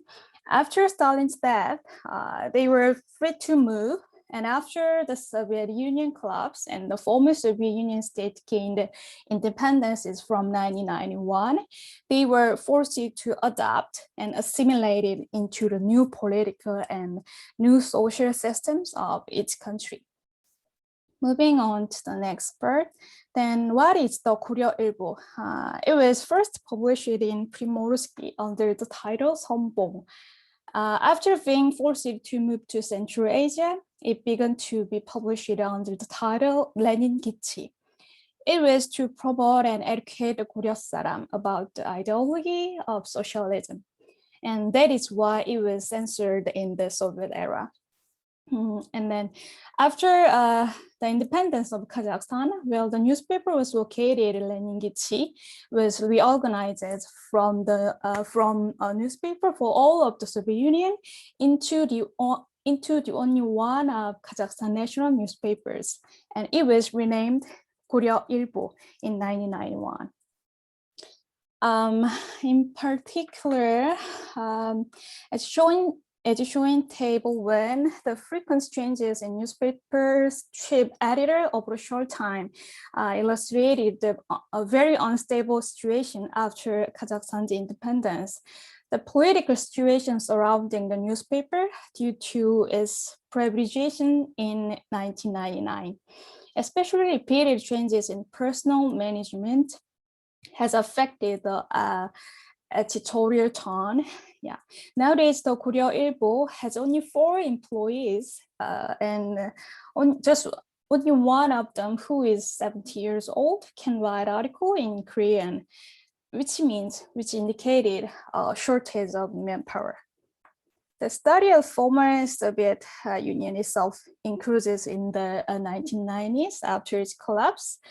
Especially great attention has been paid to the research question of Koryo Saram's forced migration and their history of migrations. However, there are only a few studies on Koryo Saram's social transformation in its countries, in its state, ethnocentric integration after the collapse of Soviet Union, and attempts to conduct an empirical study on the social dynamism of its community.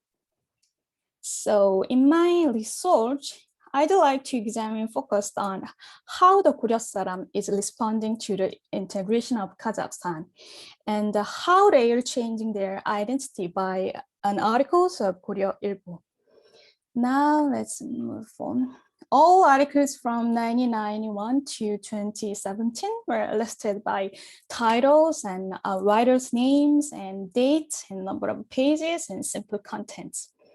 And related articles were derived from the keywords overseas Kazakh written policy and Kazakh language policy and Kazakh culture and APK. The live articles were classified according to the contents of each category. I have listed the result as table 3. I categorized it following 3. First, the articles related to secure Kazakh population's dominance. Second, for Kazakh language, history, and culture. Third is about multi-ethnic coexistence. In the next section, let's take a look at the finding. Yes, articles in the first category were mainly related to overseas Kazakhs written policy and migration on non-Kazakhs and the changing composition of the population in Kazakhstan. As for the change in the population of Kazakhstan, the articles mostly report that its population was not able to gain the majority at the time of independence, but it has been able to secure more than a majority since 1999. And it continued to increase until now. However, to emphasize, among the articles written by Koryo Saram, just one could see concern about the social integration of Oralmans, an illegal immigrant, but none could clearly express their some opinion and their approval or opposition to the governmental policy. The articles on the language were centered on the language policy, its social impact, and learning the Kazakh language. As for the language policy, most of the articles were introduction or explanation on the directional policies. However, there was no direct criticism of the government from the Koryo Saram community. Their articles emphasizing the need for learning the Kazakh language, and the articles focusing on the supporting the government policies in general. Koryo Saram seemed to support and promote the policies. The articles on the learning the Kazakh language were published through regular and irregular columns. As its importance was gradually emphasized, the regular column began to be published in 1995, and it has posted on simple conversation and alphabet and words. And articles and response to the question, is Kazakh language necessary for 100 Koryo Saram, written by Koryo Saram, all said that needed it. The dominant answer is that if you try to stay in Kazakhstan without moving to another country, it's very necessary for your future job, and you should learn Kazakhstan's national language. To emphasize it, in Koryo Saram community, most of the articles are support policies rather than criticizing that. But there are articles in the editorial stressing that learning the Kazakh language is very natural as a citizen of Kazakhstan. As for the Kazakh history and culture, it was published through regular and irregular columns. In particular, the articles tend to provide some information rather than criticism based on specific arguments. And then since 1993, the informations of Iconography, Kazakh's ethnic poet, composer, enlightenmentalist, and thinker. And his work has been published as a regular column. The articles introducing Kazakh traditional cultures were published as regular columns too. And the articles on the multi-ethnic integration were mainly published as both columns too. And there were articles directly related to APK and its social impact. The irregular columns were mainly about the introduction and explanation about APK.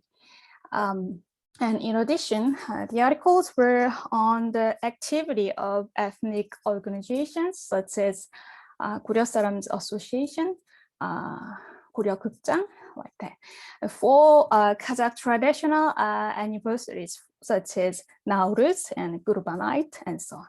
Since 1995, when the APK was founded, a regular column has been published in series of subsections entitled Life as a Minority. And the interesting fact about minorities in Kazakhstan.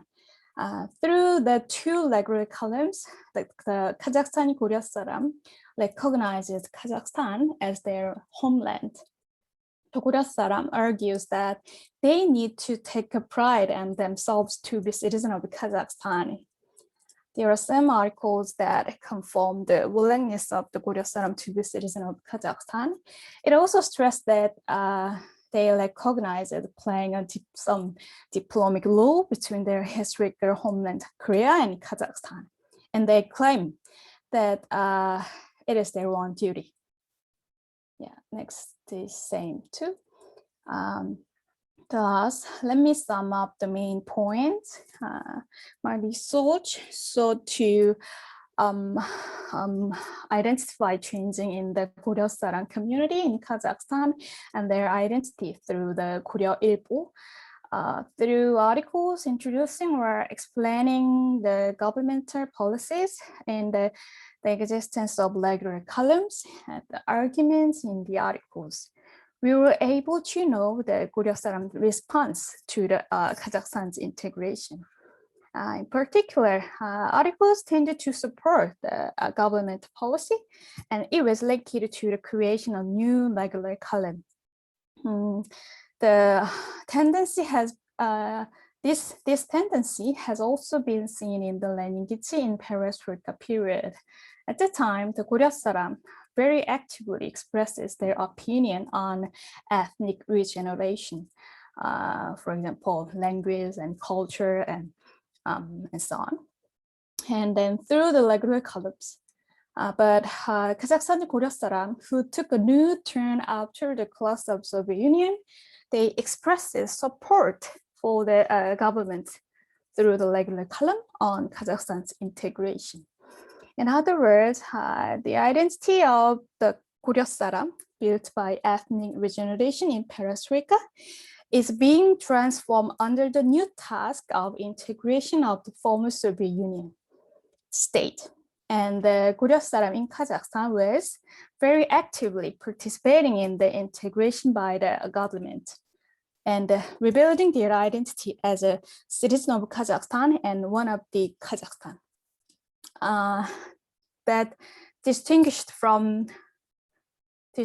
them from other former Soviet countries, Koryo Saram, such as Russian Koryo Saram, Russia Koryo Saram, Uzbekistan Koryo Saram, and so on. However, this presentation was limited only to the articles of Koryo Ilbo. Further studies on the different large-scale assessments are needed. I totally think that. And the result of this study leave more to investigated and answered. The sources which I references are here. That covers my presentation. If there is anything you're not clear about, please ask. Thank you for your attention. Спасибо большое. 감사합니다. Thank you so much. That was wonderful. Well, sorry. Again, we'll be moving right along. We are still planning on having a full discussion with a few adjustments for time. But for now, for the sake of time, our next presenter is Yefremov from Kazakh National University. And he looks like he's ready to go. So Thank you. Thank you.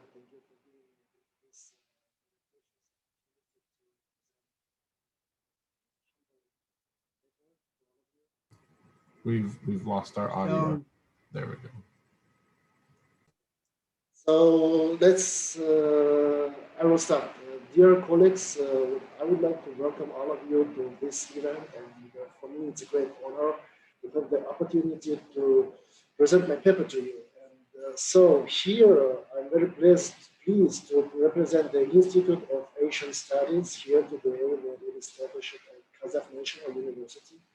And to highlight that the Institute of Asian Studies has formed a kind of School of Diaspora Studies, in which the issues of Asian diasporas are studied in particular. So I strongly believe that our papers are complementing each other, one another, and my one as well. In this paper aims to determine the specific of the Koryo Saram Diaspora in Kazakhstan and to try to characterize the feature of Koryo Saram diasporic identity in Kazakhstan. Zach, can I share my presentation? Yes, you're welcome to share your presentation. Do you have the ability on your end?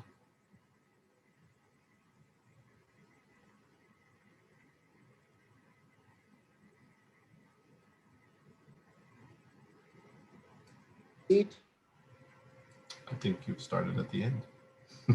There we go.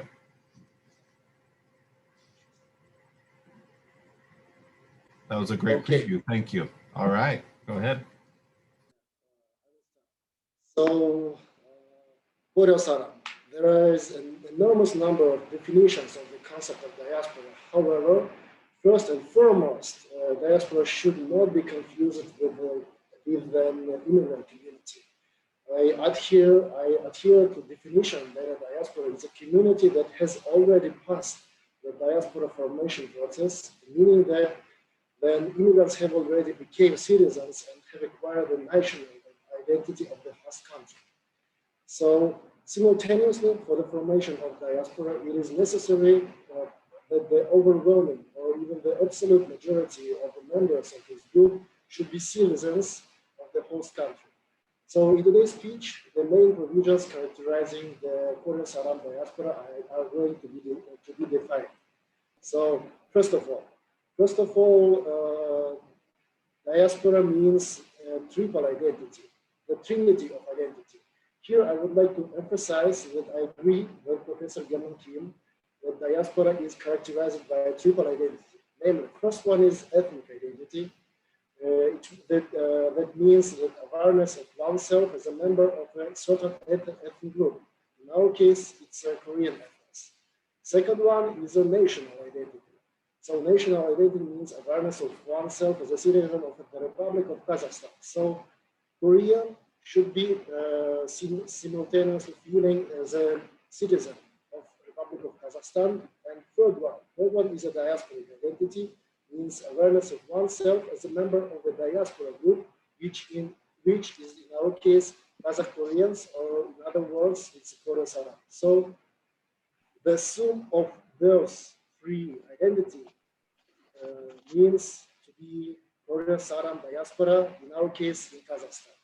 Secondly, the formation of the diaspora, of the Korean diaspora in Kazakhstan, took place in the context of divergent processes. So I would like to elaborate on this. The political and socio-economic changes that arose in CIS countries immediately after the collapse of the USSR, like deteriorating economic conditions of life, worries and fears for the future, were prevalent for citizens of the post-Soviet Republic.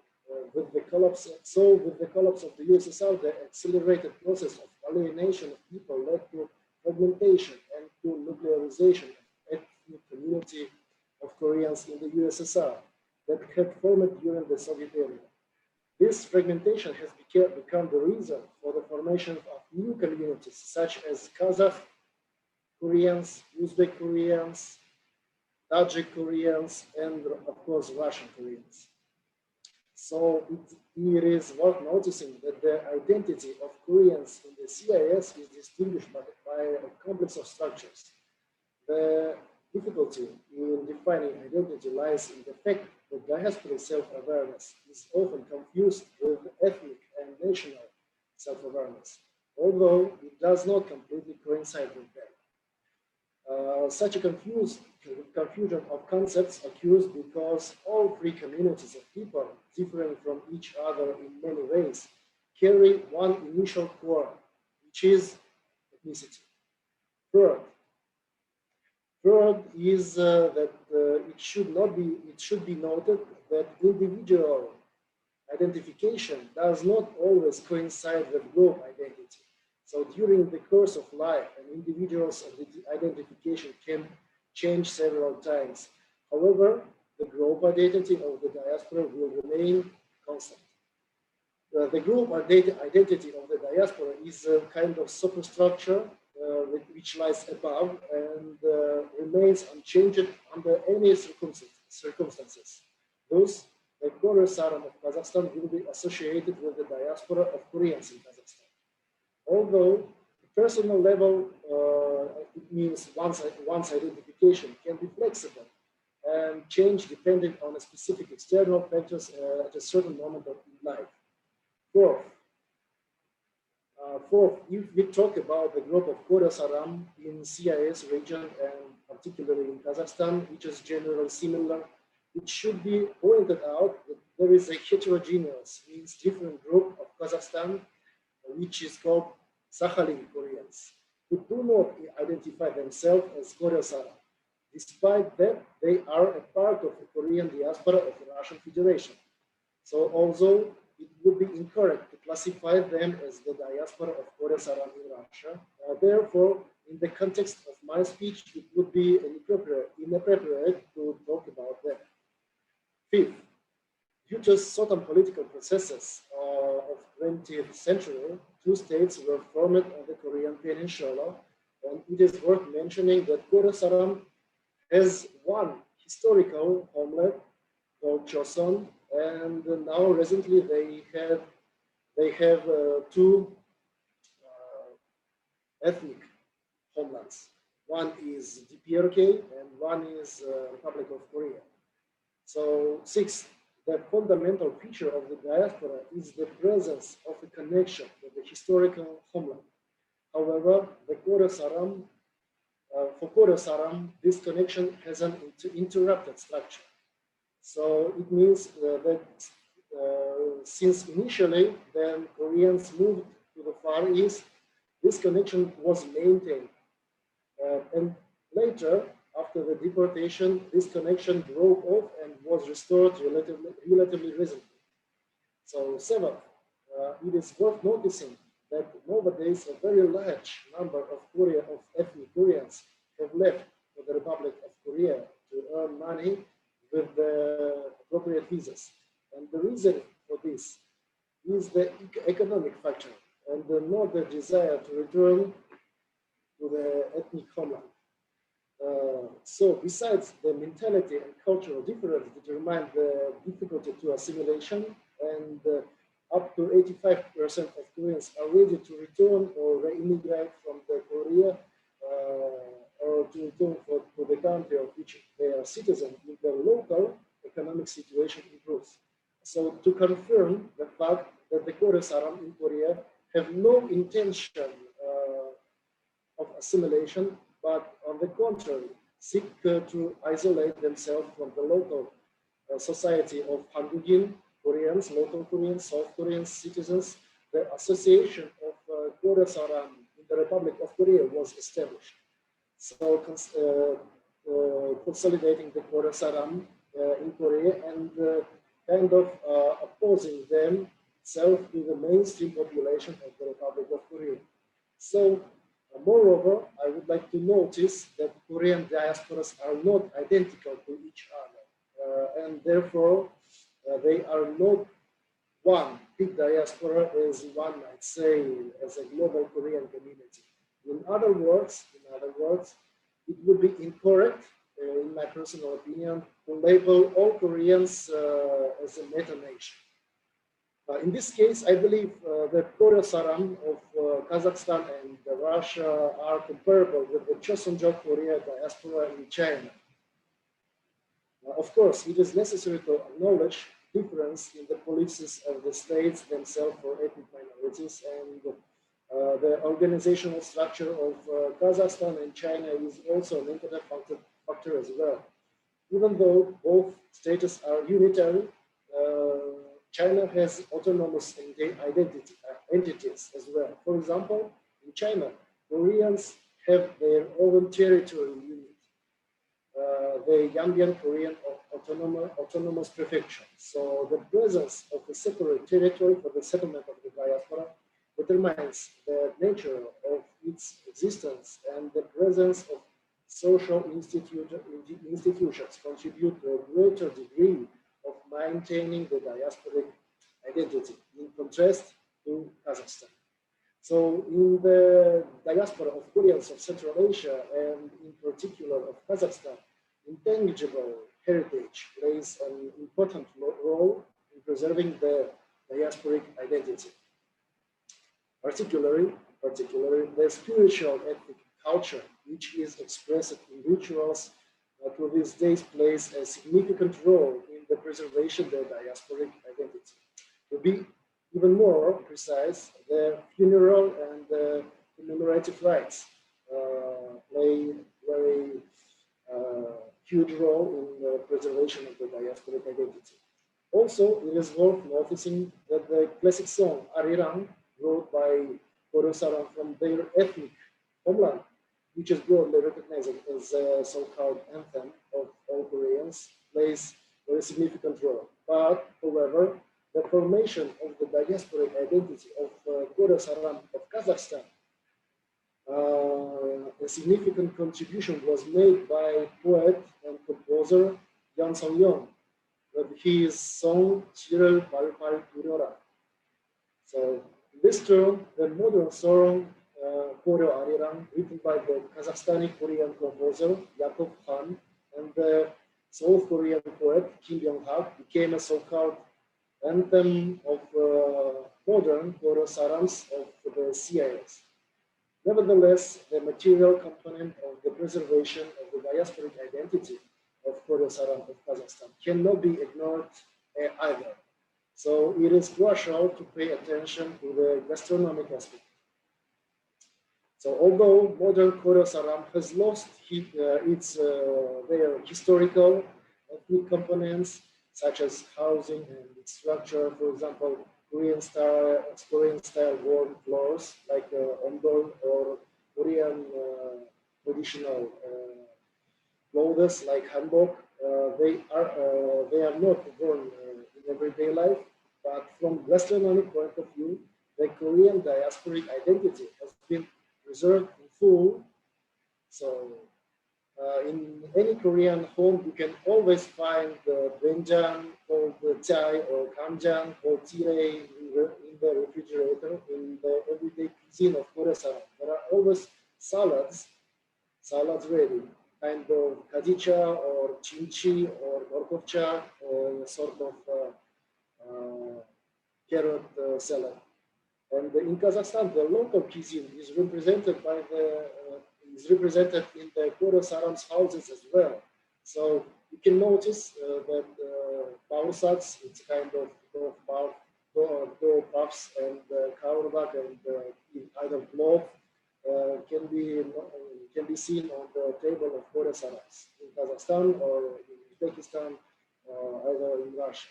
So in conclusion, I would like to add that in the period of the digital advancement, the processes of diaspora formation has significantly accelerated. So before it took 2 or 3 generations to form the diaspora, now the formation of diaspora consciousness is developing much faster due to accelerated integration, determined by the wide access of information or information technologies. So the issue of preserving the diasporic identity of Koryo Saram in the multi-ethnic society of Kazakhstan is very, very relevant, both from the point of view of national policy of Kazakhstan and from the point of view of the diaspora policy of Korean towards the Korean diaspora in Kazakhstan. So the peculiarity of the diasporic identity of the Kazakhstani Koryo Saram is due to both regional factors and socio-political processes that took place in each separate states in the former USSR. So to sum up all of the above, it is the trinity of identities that I have mentioned before that gives the Korean diaspora of Kazakhstan their uniqueness and that Koreanness, and thanks to which they can now be called diaspora of Koryo Saram of Kazakhstan. So, thank you, and that's all. Thank you. I think you've made everyone hungry and excited for our upcoming break as well. I'm waiting for a lot of questions, and I'm ready to. I'm sure I'm ready to answer all of your questions. That's great. Yes. After the upcoming presentation, we'll then have our discussion time, as well as an opportunity for everyone to take a break at their leisure in order to begin our second session at a proper time. It looks like Evgenia may have an announcement. No? Okay. Then in that case, we'll move on to our final presentation for this session. Where I'm excited to present Dmitry Sheen, one of the preeminent Koryo Saram genealogical researchers. A man who needs no introduction. He's at the top of his game. He's doing great stuff with genealogy. We're excited to have him here. The time is now yours. Okay, just a moment. Zach, could you also tell about the translation function?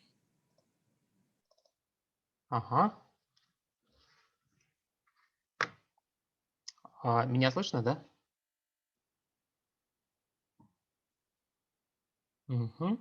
The translation function? Zach, can you hear me? And you see me, yeah? Yes. Yes. Okay. Yeah. Okay. Okay. Okay. Thank you. So,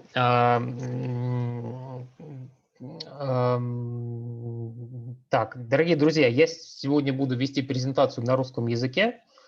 Dear friends, good afternoon. Today I would like to draw your attention to a presentation devoted. My presentation today will be in Russian, and if you want to choose English variant, there is a button translation somewhere here in Zoom, okay? Дорогие друзья, добрый день. Мое сегодняшнее выступление посвящено генеалогии Koryo Saram, теме, то есть корейцев, проживающих на постсоветском пространстве. Тема очень увлекательная, но, к сожалению или к счастью, еще недостаточно хорошо изученная. Меня зовут Дмитрий Шин, я родился и живу в Москве, окончил историко-архивный институт, работал журналистом в газетах, выпускавшихся для московских корейцев. С 2004 года главный редактор информационного портала Ariran.ru. В настоящее время являюсь независимым исследователем. Основные сферы интересов — это история русских корейцев и генеалогия, причем не только Koryo Saram, но и классическая русская. Мои основные работы — это исследования, посвященные участию советских корейцев в Великой Отечественной войне. Книга вышла в 2011 году в Москве, и советским корейцам, героям социалистического труда. Книга вышла в 2019 году в Ташкенте и Алмате.